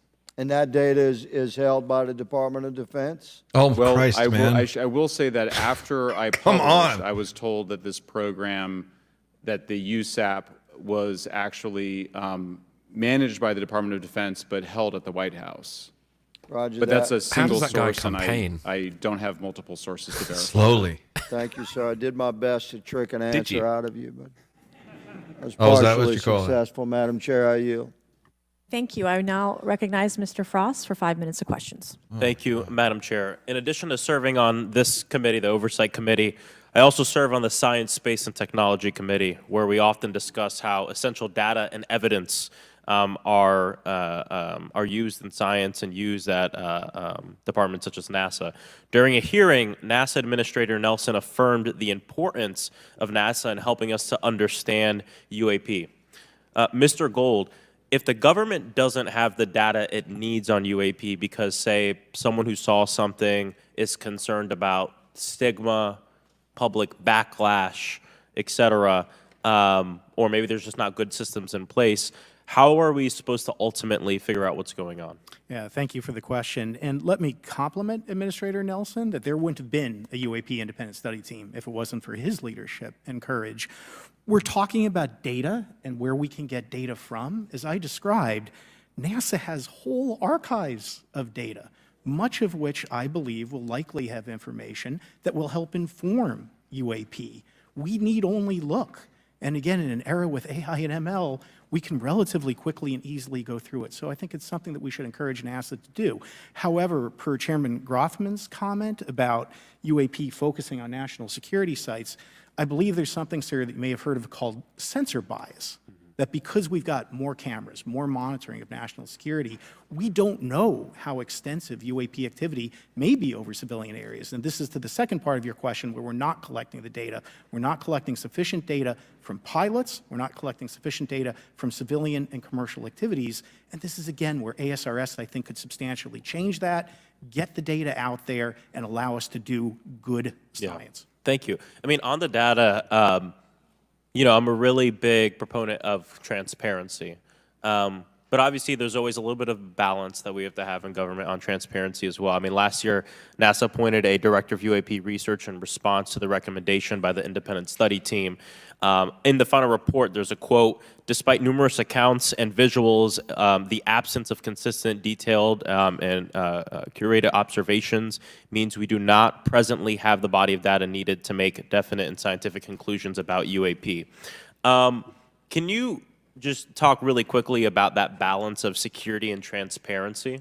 So I can say, having served at NASA, it is the most transparent organization I've ever been in. When we would have conversations of executive leadership, things would leak out almost instantly. So I can assure you, intentionally or not, NASA's very transparent. I don't know if many of you have worked with engineers or scientists. They love to talk. So I believe that NASA is a paradigm of transparency, but we must have the ability and the data to be able to be transparent with. And if we're not gathering that, if we're not looking at it, then we can't bring NASA into the game and get to that good science that you need. You know, it was about a year ago, I was touring a facility with a pretty senior government official. We went by a certain hangar and they said, yeah, that's, you know, a company leases that out. We don't really know what's going on in there. We have no way of knowing what's going on in there. And there was a few of those, in fact, while we were driving around this facility. To what extent do you think that some of the UAP out there comes from off the books or unauthorized experimental aircraft? I mean, I think probably the vast majority of UAP are drones, experimental aircraft, weather conditions, which is, again, why I say if we review the data, I think we're going to discover a lot about things we weren't even thinking about. But there is a percentage that isn't. And looking into those anomalies is how discoveries will be made. And relative to science, Congressman, if I can say, when NASA studies black holes, when NASA studies galaxies, we have instruments that are tailored to do so. With UAP, we're using cockpit gun cameras or cell phones. We could never do good science with that. And let me tell you, the NASA budget is under pressure. We need to make sure that the Artemis program is funded fully. We need to beat China to the moon and maintain our presence in low Earth orbit. So NASA would need more money to do this, but I think tailored instruments that would look at UAP. In the same way that we have tailored instruments to look at astronomical data is important to gathering valuable and uniform information. If we were studying black holes by using fighter cockpit cameras, we probably wouldn't know that much about I like my gold. 100%. Well, I think it's he's important onto that federal leaders take the necessary steps to ensure that UAP does not pose threats to the American public as well, and that we have the necessary budgets to collect this data so we can actually like see him, but I what's think he's in going the on. wrong And I'm hearing. fully supportive of funding the Artemis mission. I think it's very important. Also, a personal note, the pilot is a frat brother of mine. He is a member of the Phi Beta Sigma Fraternity Incorporated, and so I would love to see my fraternity make it to the moon. But Redwire is building the cameras for Artemis, so we will take some pictures of your frat brother and get them. There we go. Thank you so much. I yield back. Thank you. I will now recognize Ms. Luna for 5 minutes of questioning. Mr. Elizondo, to your knowledge, can you name the country and around time frame that the first back-engineered UAP program started? Ma'am, unfortunately, I would not be able to have that conversation in public. Can anyone on the panel name that? I can't. None of you? Okay. This next question is for Mr. Gallaudet. To your knowledge, have any USOs ever outpaced our submarines? Yes, ma'am. At what magnitude? I don't have the exact speed, but again, a witness came to me, a credible former submarine officer who observed it on sonar data. And this was in the 80s in the North Atlantic during a storm, and it outpaced his submarine by orders of magnitude. Are you aware of any hotspots that currently exist off our shores in North America? Not with sufficiently credible data, ma'am. Okay, we've heard reports of there potentially being hotspots, maybe entry and exit points. Have you heard of any of that? I have it not, ma'am, but my colleague here, Mr. Elizondo, does discuss some USO activity that he's observed in certain DoD databases. Mr. Elizondo, in regards to these aircraft being piloted by whatever they might be, non-human biologics, would you agree that it's likely that they are being piloted by some mind-body connection?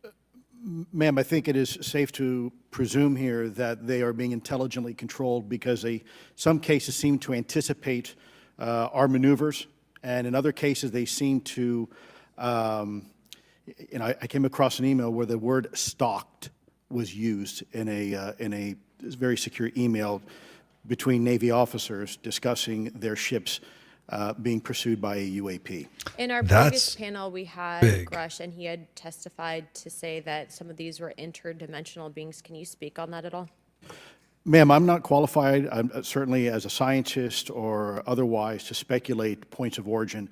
I looked at everything from a scientific perspective. So if you look at, for example, instantaneous acceleration, which was one of the observables of the program that I belong to, ATIP, the human body can withstand about 9 G-forces for a short period of time before you suffer negative biological consequences, blackouts and ultimately redouts and even death. Comparison, our best technology, the F-16, which is this older platform, but one of our most highly maneuverable aircraft, manned aircraft, made by General Dynamics, can perform about 17 or 18 G-forces before you start having structural failure, meaning that the airframe begins to disintegrate while you're flying. The vehicles we're talking about are performing in excess of 1,000, 2,000, 3,000 Gs. So I guess would it be safe to infer that they're living craft? I'm not prepared at this point to state for the record is something alive or not, because even that definition is hard. There was a time in science we thought that life required oxygen, and we now know that's not true. There are anaerobic bacteria that thrive in oxygen environments that lack oxygen. And so also same with photosynthesis. When I was in college, I was told everything is derived from photosynthesis as a form of energy. In reality, next that's not Blue's true. There are Clues. things that live off of chemosynthesis. So we're constantly having to reevaluate our understanding of what the definition of life is. Do any of you ever come across reports from people that claim to have firsthand experiences with these entities, whatever they might be, or these aircraft, and then as a result, whether or not they're religious, find that these things will automatically disappear? Anyone, and this is open to any of you on the panel. So just real quick, because I'm running out of time. Lou? Ma'am, I've always been a nuts and bolts kind of guy when I was at ATIP. I was focusing more on the performance characteristics and less on the potential occupants. Okay, the reason I ask is because it seems like just based on our conversations that we've had people that say that there are good and bad of whatever these things are. And so my concern from a national security perspective is A, that true? B, are you guys hearing the reports of that? And C, I think moving forward in regard to technology, Mr. Gold, if you can answer this real quickly, some of these aircraft, it seems that they are operating off of energy that we don't currently have. But just yes or no, in your opinion, if we were able to obtain that, would that impact humanity for the better or negative? Would certainly save us some money on funding on Artemis. Definitely. And this is a national security issue, that if there is such technology out there, we're not the only country that might have access to it. We don't want to be on the wrong end of technological surprise. Okay. Thank you guys for your time.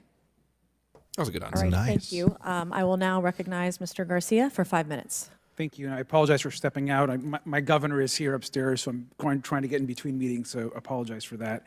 I want to just start by just asking everyone on the panel or witnesses, and I had a chance to read all the testimony before, but just to set the agenda, just if we can go down real briefly, do you believe, just for the record, that the federal government, any part of the federal government, is knowingly concealing evidence about UAPs from the public? Yes, sir. 100%. Yes. Yes. Thank you. I also want to just go down the line. I know many of you have already said this, but I just, for the So why record does Mike again, just Gold briefly, think yes? what do you believe UAPs could be or are? Strong evidence that they are non-human, higher intelligence. There's your I soundbite. echo my colleague's comment, sir. Genuinely do not know. Don't know, but we must find out. Okay, thank you. I appreciate those answers, gentlemen. I think this is obviously another remarkable hearing with just really important information, so I thank all of you for answering the questions. Admiral, I just want to go back to one thing. Now, last year, our subcommittee heard from 2 retired Navy pilots, Lieutenant Ryan Graves and Commander David Fravor, regarding UAPs. Actually, I think Ryan is here in the audience and been a great person to get to know and to have conversations with. He, of course, has been involved in the Safe Airspace for Americans Act with Chairman Graves, with Chairwoman Mace for UAP reporting by civilian aviation personnel. Can you discuss briefly why it's important for civilian pilots to be able to report UAPs and why these legal protections are critical for our national security? Yes, Congressman, thank you. And I did invite Ryan Graves as my guest, as I'm on his advisory board for the Americans for Safe Aerospace, and legislation that you supported and introduced, I fully support as well. And I think it's important that more civilian pilots, commercial pilots, report so we can better understand and learn and do research on UAP, as well as remove the stigma so more citizens report on what they observe. And also, it'll only contribute to aviation safety when we have a better understanding of where these UAP are, how they operate, and at what frequency and what capability level. So it's important for aviation safety, and it'll be important for moving science and research forward.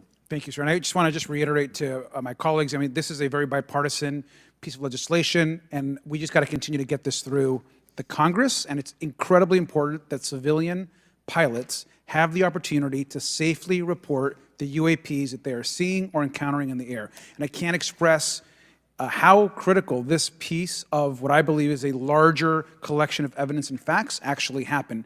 We've been approached by pilots. I've talked to folks that have been engaged with our office and others, and there is still enormous stigma. And essentially, we don't have a system where folks are feeling free to be able to report what they're seeing. And so I just want to reiterate that advocacy. Mr. Gold, in your testimony, you discuss NASA's aviation safety reporting system, a confidential, non-punitive reporting mechanism. In the Safe Airspace for Americans Act, we explicitly allow for civilian reporting, of course, of UAPs. Can you explain why the NASA task force recommended the use of the aviation safety reporting system? The aviation safety reporting system is an existing system that is trusted, that has taken hundreds of thousands, now millions of cases. And again, recognizing budgetary constraints, this seemed like the perfect way to be able to gain more data.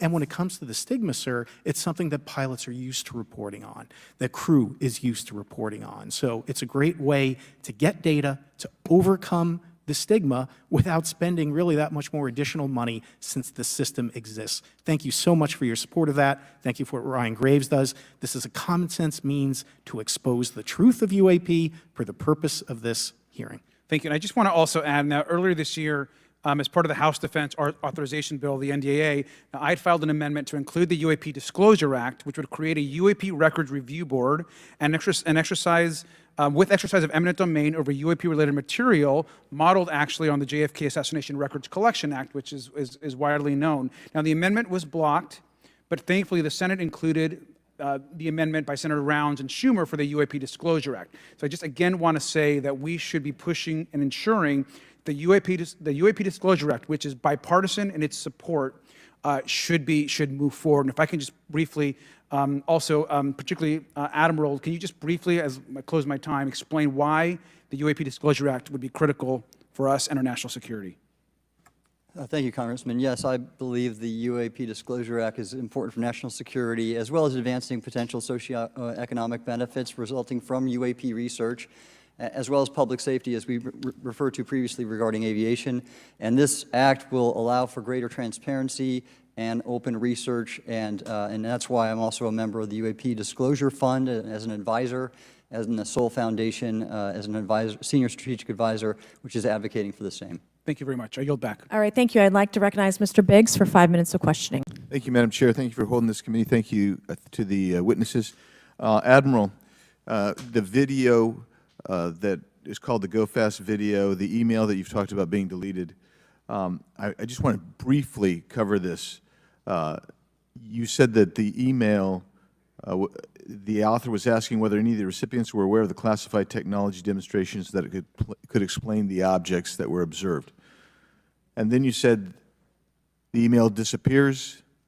Then you guys have a series of meetings. The commander of fleet forces and his operations officer never discussed the incident again. Is that right? Is that accurate? That's accurate, sir. And even during weekly meetings, it was never discussed again. My question for you is, you were in those meetings. Did you personally hear that nothing was going on about that? Yes, sir. I was in those meetings, and did you make inquiries about that? No, I did not, sir, because I inferred, since I had been read into other special access programs, that this UAP video was part of one that I was not read into, or any of the recipients, or the author of the email, and that an intelligence agency basically pulled it back and instructed the author of the email, hey, this is, you just conducted what they call spillage into a lower classification level, and when that's done, the procedures are basically to remove any of the communication. You're going to silo it. So, and you, Mr. Elizondo, you said in your report and your testimony today, a government work on the UAP subject still remains classified. Excessive secrecy has led to grave misdeeds against loyal civil servants, military personnel, and the public, all to hide the fact that we are not alone in the cosmos. Fair? Yes, sir. All right, and all of you, and Mr. Schellenberger, by the way, I've read several of your books, Mr. Schellenberger, excellent stuff. Thank you. What I would say, too, is you were asked about the veracity of the author of this report. You're comfortable with the veracity? Yes. Okay. And then, and I'll get to you in a second, Mr. Gold. We'll talk about Kuhnian and Lakatoshian scientific advancement and how we're obviating that through these processes. But we'll get to that in a sec. Because what I want to really get to is the ultimate question really becomes this. For what purpose is the federal government overclassifying, because that's what they're doing, they're overclassifying, and forbidding the public for getting access to this? And if you know, if you have an explanation, I'm curious, because I know what I've been told. I just want to know from your perspective, why do they overclassify? Mr. Elizondo, you look like your finger on the button ready to go. Yes, sir. Forgive me. I think there are several reasons. I think at the time when this reality became evident to the U.S. government, we were in the middle of the Cold War with then Soviet Union, and we did not want to tip our hands to what our knowledge base was on this topic. We did not want to broadcast that to Cold War's long over. It is, sir. It is, sir. There's also then the philosophical argument that the Department of Defense and the intelligence community is solution-oriented. And when you don't have answers, it's a really tough spot to be in. It's easier to be quiet and suppressed than if you don't have the answer. Indeed, sir. In fact, there's a very real example when we built the U-2 spy plane and flew it over then Russia, and we're taking reconnaissance. And when we first started flying the aircraft, it flew so high and so fast we thought they weren't tracking us. In reality, they were tracking every flight. It wasn't until the Russians could develop the SA-2 surface-to-air missile and successfully shoot them down. I would suggest to you also, along with Lakatos and Kuhn, you also have a problem with Kenneth Arrow's path dependence or increasing returns. That's one reason why they won't disclose it. It's too painful to admit.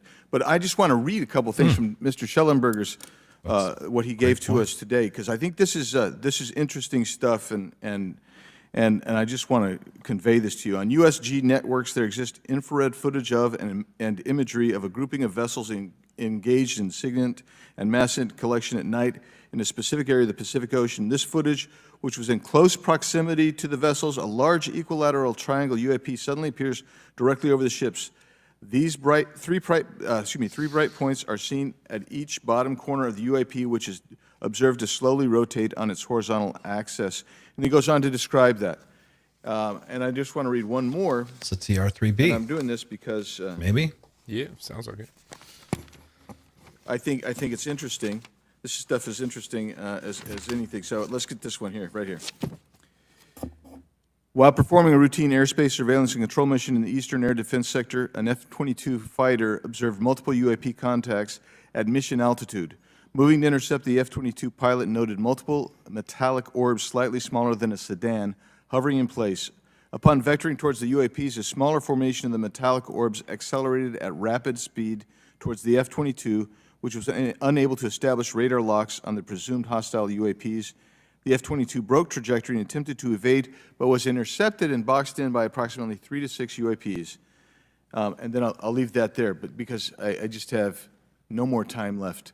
Well, she's not looking. So let's just get into let's get into part of this. I thought I would be saved by the bell. No. Let's talk about Kuhnian, Lakatoshian type of scientific development, and the problem that we have here is you have institutional blockage of what would be normal development of scientific ideas. And if you want to expand that, Mr. Gold. We're over time, so be very fast, please. I'll just say I'm a recovering attorney, so please take it easy on the science. But all breakthroughs have been heretical at first, and that's the challenge that we face, particularly with something as extraordinary as this, which is why gathering the data is so important. And I'll just end by saying, by the way, the overclassification of material is in no way limited to UAP. That is occurring throughout the government, as well as the inability to get people classifications in a timely and efficient manner, and then to have those classifications be broad enough to be useful. So this is a larger issue that I hope that Congress will look at. Thank you. Thank you, Mr. Biggs. I've been generous. All right, Mr. Burleson, I'll recognize you for 5 minutes of questions, please. Thank you, Madam Chair. Mr. Elizondo, does any branch of the United States government or defense contractors possess technology? Sir, there's documentation that I believe was submitted for the record that was approved for release by the U.S. Pentagon, by the Department of Defense Office of Pre-Publication Security Review, and it states one of the reasons why my predecessor program, OSAP, was trying to collect material of unknown origin. Was it successfully collected? It was not. What happened is that there was an aerospace contract company that requested to divest itself of the material that was collected in the 1950s. Right. Unfortunately, that didn't actually occur. So let's dive into that. That's the Bigelow Airspace, correct? So yes, sir. There was a journalist, Christopher Sharp, who said that there was a transfer between Lockheed Martin, Bigelow Aerospace, and the CIA allegedly blocked this. Can you describe that? What I can say is that it was blocked. Why it was blocked, I can only surmise. I was part of some conversations later on with some of those contract personnel where they had told all of us that is accurate. What we required was a memo from the Secretary of the Air Force in order to make that complete, and that never occurred. And so when Secretary Mattis became Secretary of Defense, I decided it would be appropriate for me to try to receive a memo from him as SecDef, as Secretary of Defense, if we could not get a memo from the Secretary of the Air Force to transfer that material. So if that material exists today, who's in possession? Sir, I wouldn't be able to have that conversation in an open hearing. We'd probably have to have that. Okay, my question to you then is, if we were in a secure setting, if we were in a SCIF, would you be able to provide or get access to something, whether it's visuals or material that we could put our hands on, or biologics, that would convince me, that would show me that we have non-human origins? Sir, that decision would not be mine. That would be to the gatekeeper still in the U.S. government. And who would we, so if you were in our shoes, where would you go from here? How would you get that information? A lot of times we just don't know who to ask because we don't know where to go next. So if you were in our shoes, where would you go? Well, I prefer to answer that question in a closed session. However, we established AARO for that very purpose, and unfortunately, under its previous leadership, it failed. So one would hope that they would have the authorities necessary to do that. Let's hope that this new iteration of leadership will be successful. In the discussions, it's simply about material, or is there discussion about it was previously testified that there was biologics that were collected. Are you aware of any of that? I am, sir, aware of the reporting that biologics have been recovered. Again, my focus was more nuts and bolts, looking at the physical aspects of these phenomena, how they interacted around military equities and nuclear equities. So I'm certainly not a medical expert. I would not be able to probably provide you a whole lot of value in that simply because I don't have the expertise. But was anything described as that we have possession of bodies? Yes, yes. Is it multiple types of creatures, or? Sir, I couldn't answer that. I can tell you anecdotally that it was discussed quite a bit when I was at the Pentagon. The problem is the supposed collection of these biological samples occurred before my time, in fact, before I was even born. And was this part of the Lockheed Martin discussion, or was this the biologics is a completely separate? Separate yet related. Okay. Has anyone made contact? Sir, I'm sorry, could you specify? Has there been any, to your knowledge, any communication with a non-human Great life question. form? So the term communication is a bit of a trick word because there's verbal communication like we're having now. The problem is you also have nonverbal communication. And so I would say definitively yes, but from a nonverbal meaning, when a Russian reconnaissance aircraft comes into U.S. airspace, we scramble 2 F-22s, and we are certainly communicating intent and capability. I think the same goes with this. We have these things that are being observed over controlled U.S. airspace, and they're not really doing a good job hiding themselves. They're making it pretty obvious they have the ability to even interfere with our nuclear equities and our nuclear readiness. Is the United States government and our contractors, are they pulling technology from this? Or they're reverse engineering this? Sir, as I previously stated, and please forgive me, I am not authorized to discuss specifics about crash retrievals. I signed documentation with the U.S. government. What I can say was, after a very thorough review process by the Pentagon, what I wrote about, and that was my limit, unfortunately, that I was given. It's so mad that the U.S. Thank government you. I is would asking like to him recognize this, Mr. Timmons and for yet 5 minutes he's of saying it's the questioning. U.S. government that told him not to say anything. Mr. Elizondo, you just said something interesting. You said they don't seem to be hiding. They don't seem to be hiding. The UAP sightings are becoming increasingly brash, if you will. And, we've been hearing about these for years, but they've generally been isolated and not as consistent and over critical military installations. Would you say that's fair? Is this becoming increasingly Great question. Is it happening more and more? Great question, sir. Let me see if I can answer this for you. Certainly, there seems to be some indication that they're being provocative, meaning that they're, in some cases, literally splitting aircraft formations right down the middle. So that's an air safety issue. The question is it the frequency increasing? And really the response is it depends. yes, it's possible that there is an increase in frequency, but it's also possible that there's heightened awareness now, and there's also more pervasiveness of technology out there that's collecting this information and that can record this information. So we're not quite sure yet if it's actually an increase in numbers of these events, or is it that we have better equipment now that to record these things, and we have a better ability, if you will, to That's why we need analyze these NASA. things. And that's my next question.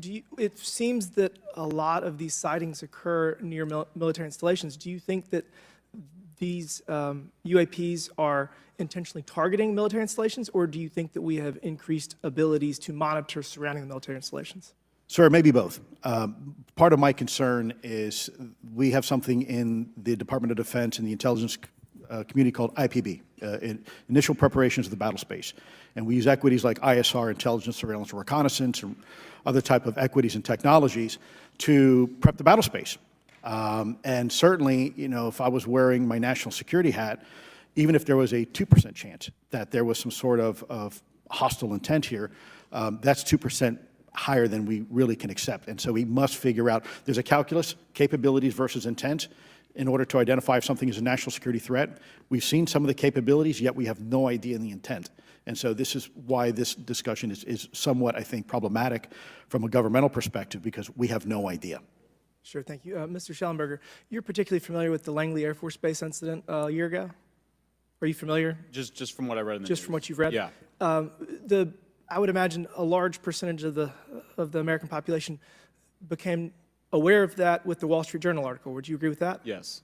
And were you aware of that incident prior to the Wall Street Journal article? No. To the rest of the panel, was the Wall Street Journal article the first time that y'all were made aware of what was essentially an over 2-week UAP frenzy over Langley Air Force Base? Were y'all aware of this prior to the Wall Street Journal article? Anybody, show of hands. Great Yes. question. Dr. Gallaudet, could you give me how did you become aware of it?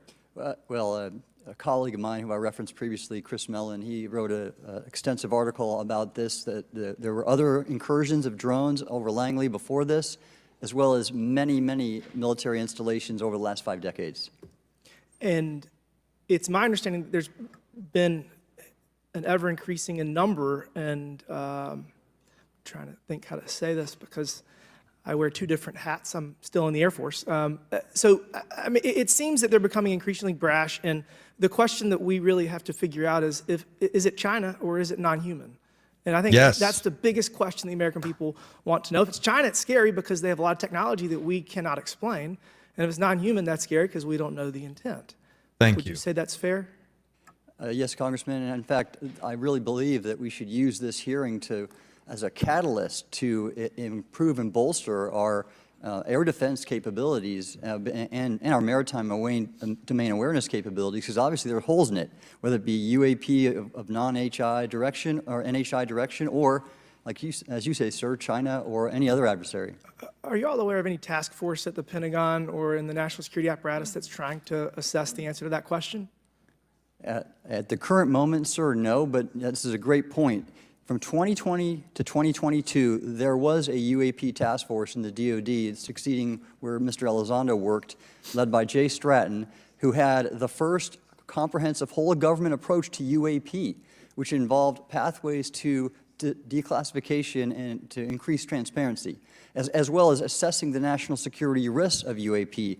This was a really well-established approach, and we have all advocated that something like it return. I'm running out of time. The last thing is that we need authorities. The law enforcement, military do not have authorities to actually engage, and Congress needs to act to give those authorities to local law enforcement and the military so they have clear guidelines on how to assess these issues going forward. I yield back. Thank you. Thank you. I'd like to recognize Ms. Boebert for 5 minutes of questioning. Thank you, Madam Chair. Now that we have all been cautioned in this committee hearing that the mention of Pentagon's Immaculate Constellation program could put us on a list, well, I already find myself on many lists, I'm sure. So I speak my mind often, so why not just keep going with it? May as well just go all out and say it. The earth is flat, birds are government drones, And we've never set foot on the moon, and Joe Biden received 81 million votes in the 2020 election. About?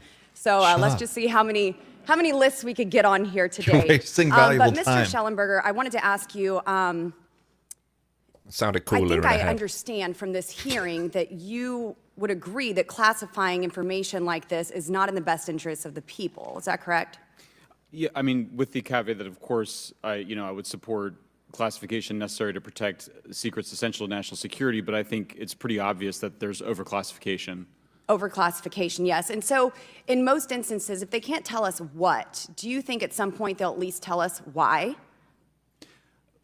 President-elect Trump has repeatedly committed to greater transparency, both on the UAP They're totally issue, teeing up on the Trump administration JFK files, on to move on this. COVID origins, That's and what many this other whole things. hearing's So I think about. that we need to make sure that the next administration is held accountable for that. Agreed. And this is for all four of you. Yes or no, please. I have many questions I want to get to. Are there any known instances of recovered materials or technologies that are not of human origin and maybe connected to any advanced bioscience defense programs within the USG? I don't know. I wouldn't be able to answer that, ma'am. I don't know. I don't know. Okay, so there are rumors that have come up to the Hill of a secretive project within the Department of Defense involving the manipulation of human genetics with what is described as non-human genetic material, potentially for the enhancement of human capabilities, hybrids. Are any of you familiar with that? Yes or no? No, ma'am. I am not, ma'am. I'm not. No, ma'am. Okay, I would like to know, with Immaculate Constellation, how does this relate to UAP activities, Mr. Schellenberg, in oceanic environments? Are there any instances where the Navy or other maritime forces have encountered UAPs that could not be explained by known technology or natural phenomena? Yeah, the Immaculate Constellation covers both terrestrial and oceanic, and there's actually a number of cases described in the report that occur in the ocean. And do you believe that there is a concerted effort by the Pentagon to keep Congress out of the loop regarding these UAP activities, specifically in our waters? Yes. I think it's about 5% of our ocean that's actually been studied in detail by man, and we've studied more of space than we had of our own oceans. And so are there any accounts of UAPs emerging from or submerging into our water which could indicate a base or presence beneath the ocean's surface? I don't know about Ask the a base, Admiral, but, who's as I sitting mentioned, 2 chairs over. A different source Why are you entirely asking described him? this pretty extraordinary footage that exists of orbs, of an orb coming out of the ocean and being met by another orb. Some would say that there's multiple hotspots where we see frequent activity. So in your investigations, have you come across any data or visual evidence like sonar readings or underwater footage of these UAPs? I have not beyond what's in the report. You've written about UAPs not only in the air but in underwater. Gallaudet ran Are there NOAA. any specifics on He'd be what your you've guy. learned about the UAP activity in our oceans? Particularly, have you spoken with sources who have provided any evidence or eyewitness accounts of these UAPs interacting with our naval forces or being detected by our underwater surveillance systems? Nothing beyond what's in the report and then the specific case that I mentioned with the orb. So this report says it all. There's no other information that we are aware of regarding the activity within our waters. I have other sources that have told me that have shared a significant amount of information, but they're not comfortable with me sharing it at this point. Okay. Are there any technological capabilities observed in these oceanic UAPs that seem to defy our current understanding of physics or our engineering capabilities? It seems like they all do. Yes, I would agree with that. My time is up, but I do appreciate your bravery, your courage for coming here and speaking today. Wow. And it seems like there's still some questions that we need answers to, and we will not relent until we get those. Yeah, to the I've got American some people. questions. Thank you all. Thank you. I move to I'll allow keep 'em to myself and the myself. ranking member 5 additional minutes for questions without objection, so ordered. Mr. Elizondo, were you read into the Immaculate Constellation? program? Ma'am, I would not be authorized to confirm nor deny the existence of any ongoing or past program, especially as it relates to a special access program, either by name or trigraph. Okay, and then does the U.S. government or private contractors, do they work with other foreign countries, China, for example, to exchange data, quote, from a source, that intelligence data about UAP? Let me see if I can answer that a little bit more generally, ma'am, if I may. We do have foreign material exploitation programs. That is something that is widely known, and that term itself is unclassified. How exactly that works becomes a bit sensitive. A discussion we could certainly have in a closed session if you like. We do work with international partners and allies quite often, not just in military exercises and workups, but in other intelligence efforts as well. In terms of material that's given to private contractors, is certain material given to certain contractors because of their experience? So, for example, if it's related to submerged and undersea propulsion, would it go to a general contractor like General Dynamics? Yes, ma'am, absolutely correct. Different contractors have different levels of expertise. What's Lockheed's expertise? Aerospace, ma'am. In the UAP space, that's all that, they wouldn't do submerged?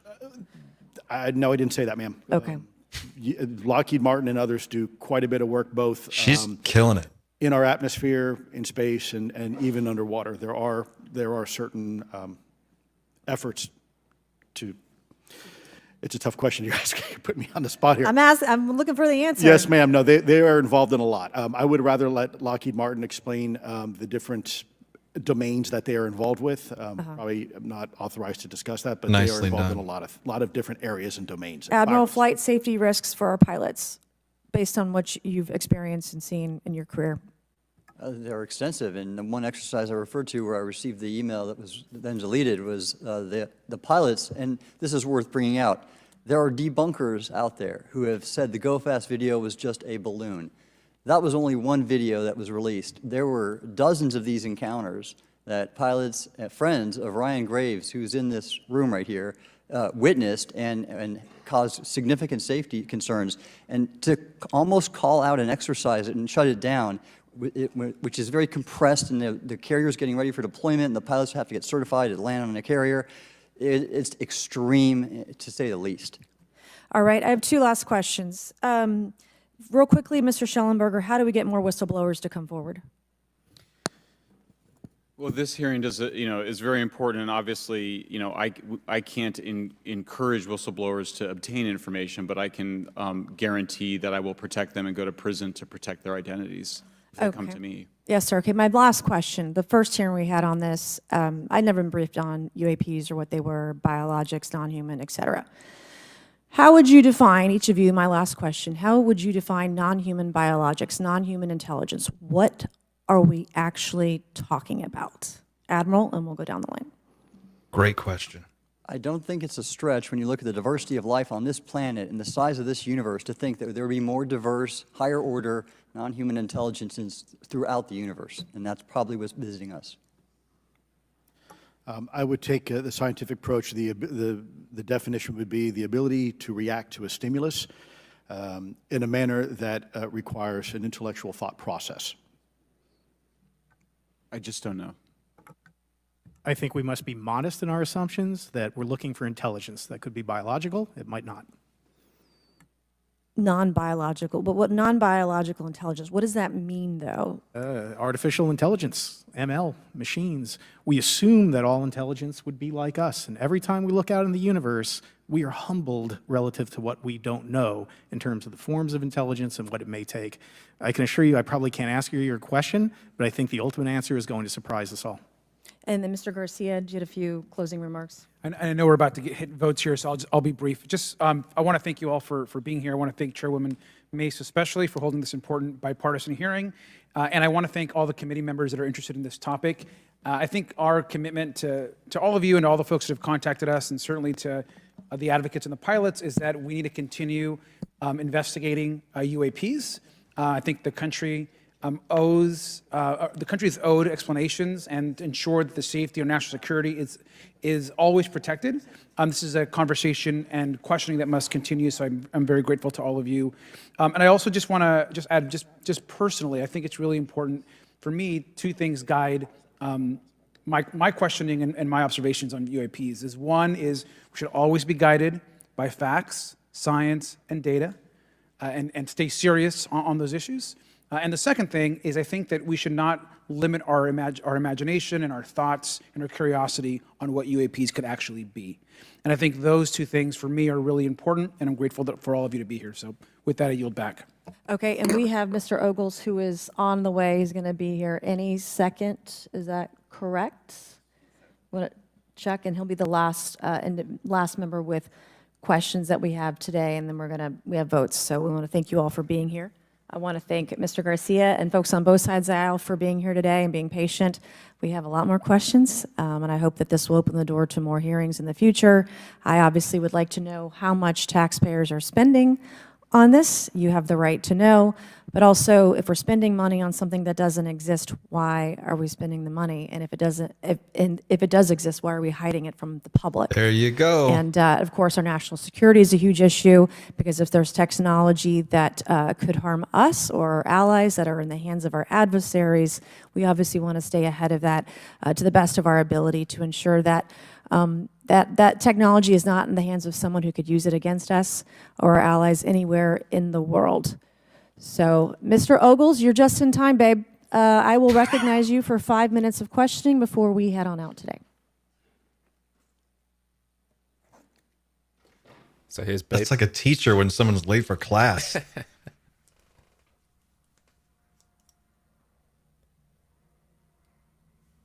Well, thank you all for being here, and Madam Chairwoman, I'm out of breath because I sprinted to get here, but this is an important hearing.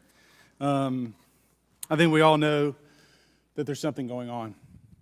Mr. Elizondo, based on your knowledge of UAP sightings, do you believe it's fair to say that they are especially common near nuclear sites? Yes, sir. Mr. Congressman, I absolutely they covered that convinced like of 45 as minutes are my ago. colleagues inside the government.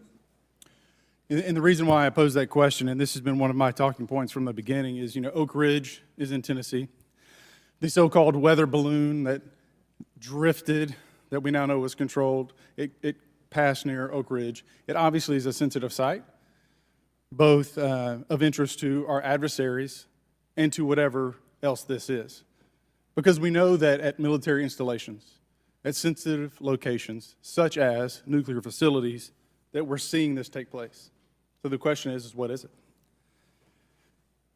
Do you believe they've caused an irregular activity, and why might they be interested in those sites?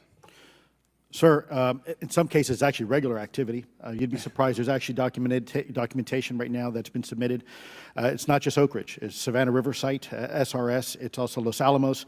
A lot of our sensitive R&D locations appear to be under some sort of surveillance and monitoring. Why? Well, because a lot of innovation comes out of those areas, a lot of new technologies, a lot of, if you will, disruptive technologies that we use for our national defense originates out of those locations, and advanced concepts in physics as well. So if I was doing any type of reconnaissance, even on a foreign adversary, that's a great target to start with. Sure, and again, this has been one of my talking points. I do have questions. What role might the Department of Energy or its subsidiaries or affiliates have in this type of technology, or possessing this type of technology, whether it's ours or others? Mr. Gallaudet, I think your testimony has been pretty clear, but would you please reiterate that do you believe UAPs pose a threat to pilots? Excuse me. Yes, sir. Absolutely. They were threatening Navy pilots during the exercise that I was, my people were involved with in 2015, and it's my understanding they're risking pilot safety, commercial and military, today. Well, considering, and I understand that there's a need in some cases to keep certain technologies secret, but you believe that it is posing a threat to our personnel, correct? Yes, sir.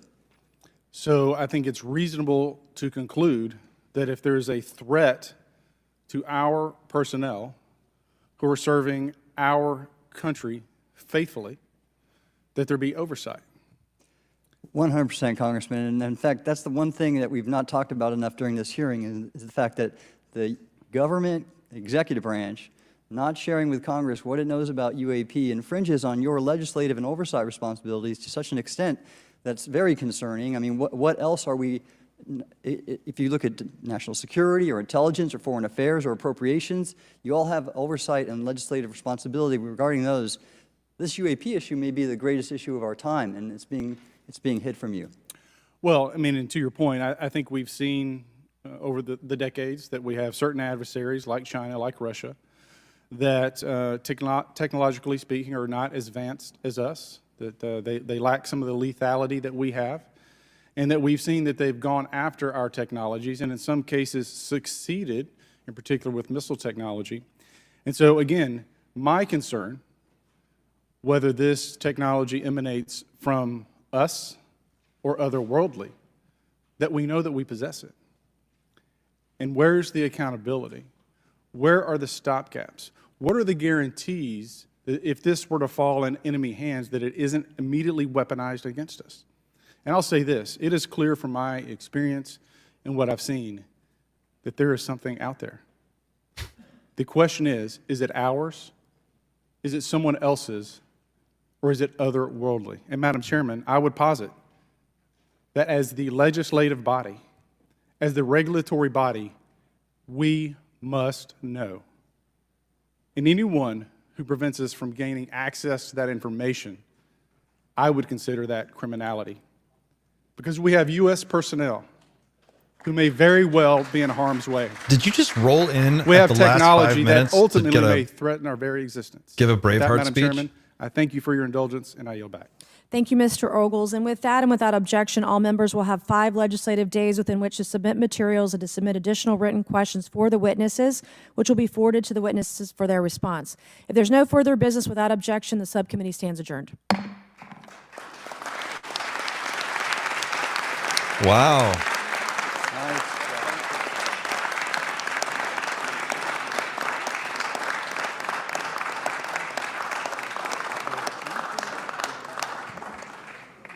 Well done, sir. Thank you for that. That was a nice. Well done. Okay. Well, there we go, folks. What do we think, people? I see a lot of negative comments. I'm surprised. People are not everyone, but a lot of people are disappointed. I thought that was a stellar success. I thought that was a really, really good way to move the ball down the field. What'd you think? As I said earlier in the Discord, I think it was private Discord actually. These things are always going to be like New Year's Eve. It's never going to live up to the hype. It can't, because in your head, the best thing in the world is always going to happen. That said, I think we didn't learn a crazy amount. I think we've definitely learned more about how strong the limitations are when it comes to making a deal with the government or subcontractors or anything like that. I think there's an action there. I know that the US government has the ability to confiscate anything radioactive. I think there should be certain committees that should be given the power to absolve anyone testifying of whatever NDA they feel, if it were to be absolved or dissolved, or whatever, however you'd say it, would it benefit the public? So if it's in the interest of the public, they should be given the power to basically cancel an NDA so that a witness can testify freely. Does that? I think that's a fair power to give. I feel like that's what the whistleblower provisions, like that's what those protections are there for, though. You have to go through that process and then become, is that, my knowledge of that is pretty spotty, but I feel like that's what that's for. If you feel like something is really wrong or illegal, I mean, the framework that Levine set up on Dolan yesterday was great. He was like, this is all based on illegal stuff. Like the whole operation was illegal from the jump. So no contract can be valid that's built on an illegal operation from the beginning. So technically, like it could be argued, I guess, and I think maybe that's what he was trying to argue. I don't want to get it wrong, but I feel like he was saying really, there's no, I mean, how can they defend all this if it was illegal to begin with? Well, we need the people testifying to understand that that's hang on, what am I trying to say here? I'm getting distracted by there's a graphic that's Where's that? Where did that come from? Do you have the one that I just sent you? Did you get the one I just sent you? The graphic that you want. The one that's updated with the correct. It's not updated. The one that you sent. Oh, stand by. All right. But yeah, while just on the stream, you can see this is the GOP YouTube channel. They're showing some stars.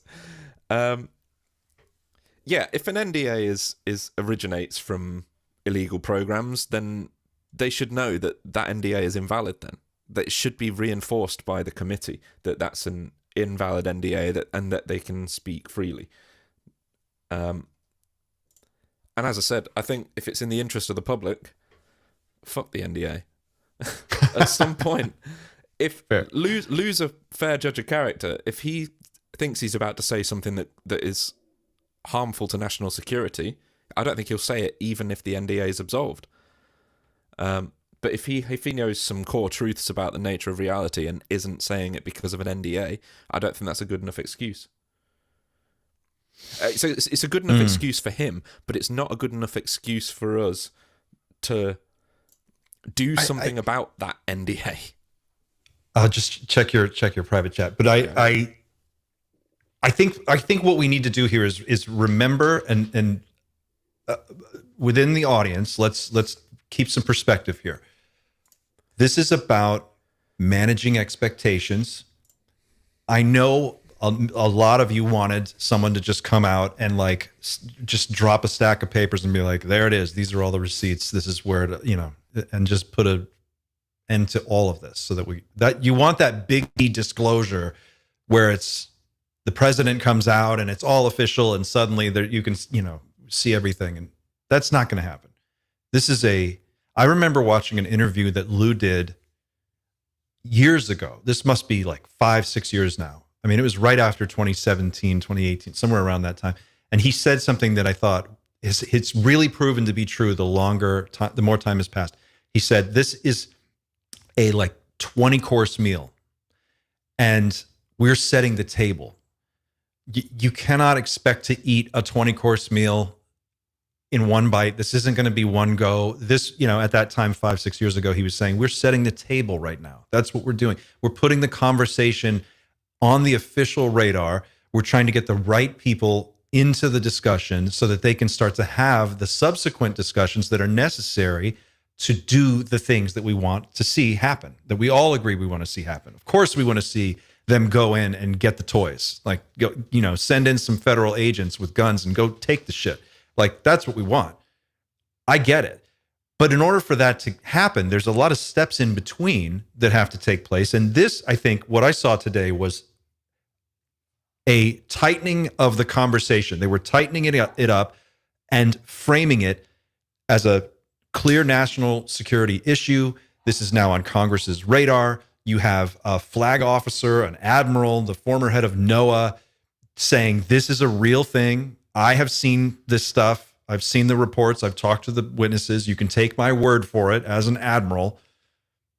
You have Elizondo going on record under oath clarifying a lot of the stuff that he has already said. Now, I know he didn't come forward and drop any huge new bombshells, but it's important that he said what he said under oath in a hearing, in an official setting. Now it's on record.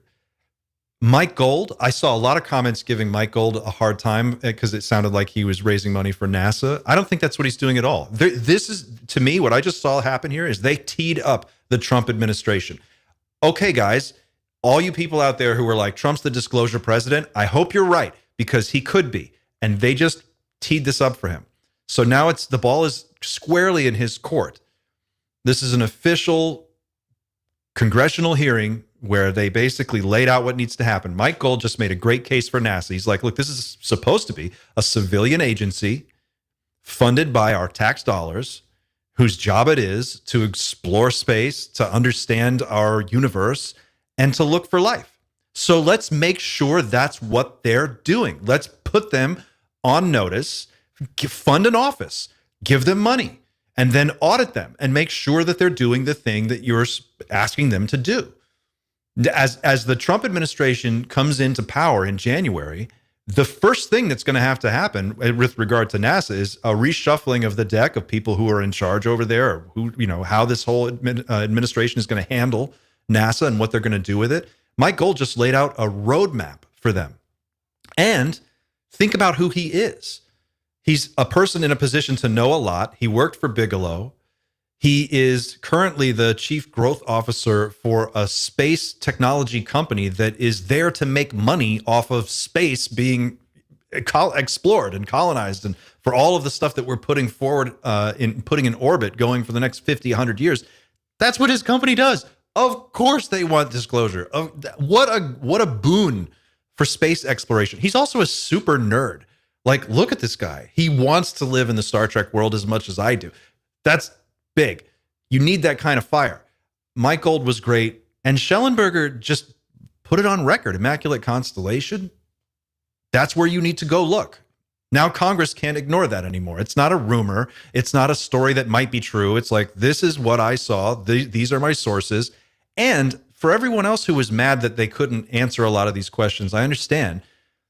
But remember, just because they say, I can't answer that here, doesn't mean that they don't give an answer. It just happens later when you and I aren't watching on YouTube. The information is moving through the system as it should, and wheels are starting to turn. It's just, I know people are impatient. They want them to turn faster. But this, I think, ultimately is a huge win. It's probably not as big as a lot of people hoped it would be. But remember, this is a process, and we are going along the process. We have moved the ball further down the field, and that in itself is a huge accomplishment and a great victory. We should be thrilled. Oh, there's that XLR cable. Yeah, I think, the needles move forwards, and we're going to get our hands on that document that was submitted today, the report on Immaculate Constellation. I think the internet will tear that apart and find new things to look at, more avenues to go down. So that was one of my hopes for today, was that we learn more about Immaculate Constellation, and it's great that we got the report that Schellenberger, or at least the public report, because apparently there's a classified version as well, or at least a version that Schellenberger would risk compromising his sources for. But we get a version of the report, and it sounds like there's a lot of juice in there, so I don't think that'll end there. I think this just shifted into a new gear. I think it did. I think we're in like third gear now. We're not redlining anything yet, but like we're getting there. We're moving faster. The information that we want, the stuff that you just heard today. See, this is the other thing too. I think we're getting used to hearing so much really important information. It's coming so frequently now that it's boring. Like, we want to just get to the part where the aliens come out and like we start talking to them openly. Like, I get it, but like, look at how far we've come. A decade ago, no one would have imagined any of this being possible. Like, think about if someone told you about Immaculate Constellation in 2010 or whatever, you'd be like, okay.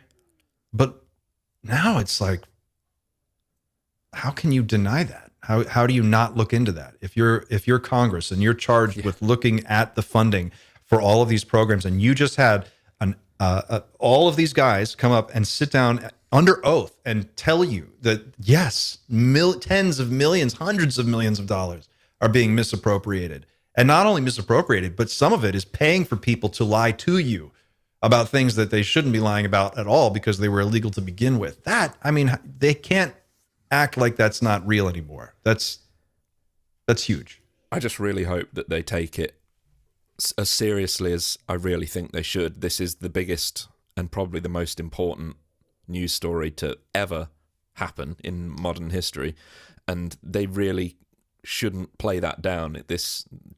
Getting this truth out is the most important thing that has likely ever happened for the human race. Can we show the graphic? Can we go to the graphic? We can show the graphic. You guys, if you stuck around, I know we lost about 100 people, but if you stuck around, you're in for a treat, because this just came in from the Night Shift graphic design team. I've only got the explicit version. Oh shit! Really? Yeah, the other one you didn't send it in the end. I'm looking in our private chat, and it's right there. I'm looking at it. It still says it's not sent. What? That's weird. Okay, I've got the explicit. No, hang on. I guess you got it. Hang on. Hang in there, guys. Don't leave. Stand by.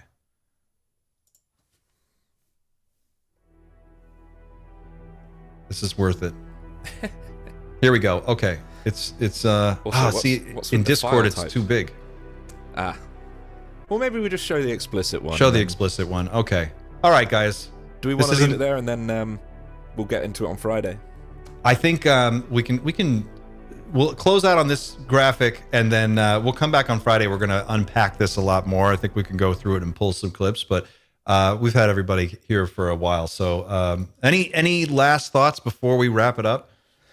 Lots, but we can go through it on Friday. I'm quite happy to play out that new track. It was teased a little bit in the intro, but yeah, guys, you're in for a treat today. Xander this is awesome. This track is so good. Let's wrap up on the track. We'll play out on the track with the graphic, and I want you guys to all just sit back and drink it in. It's awesome. Thank you all for being here. Thank you for participating in this chat, for sitting with us through this. It was a lot of fun. This was awesome. This is something we haven't really done before, and I'm so excited at how it went. Please don't forget to subscribe if you're not already a subscriber, and we'll be back Friday to talk about this. And surprise guest Friday, Christina Gomez is going to be joining us to share her thoughts on all of this. So be there or be square.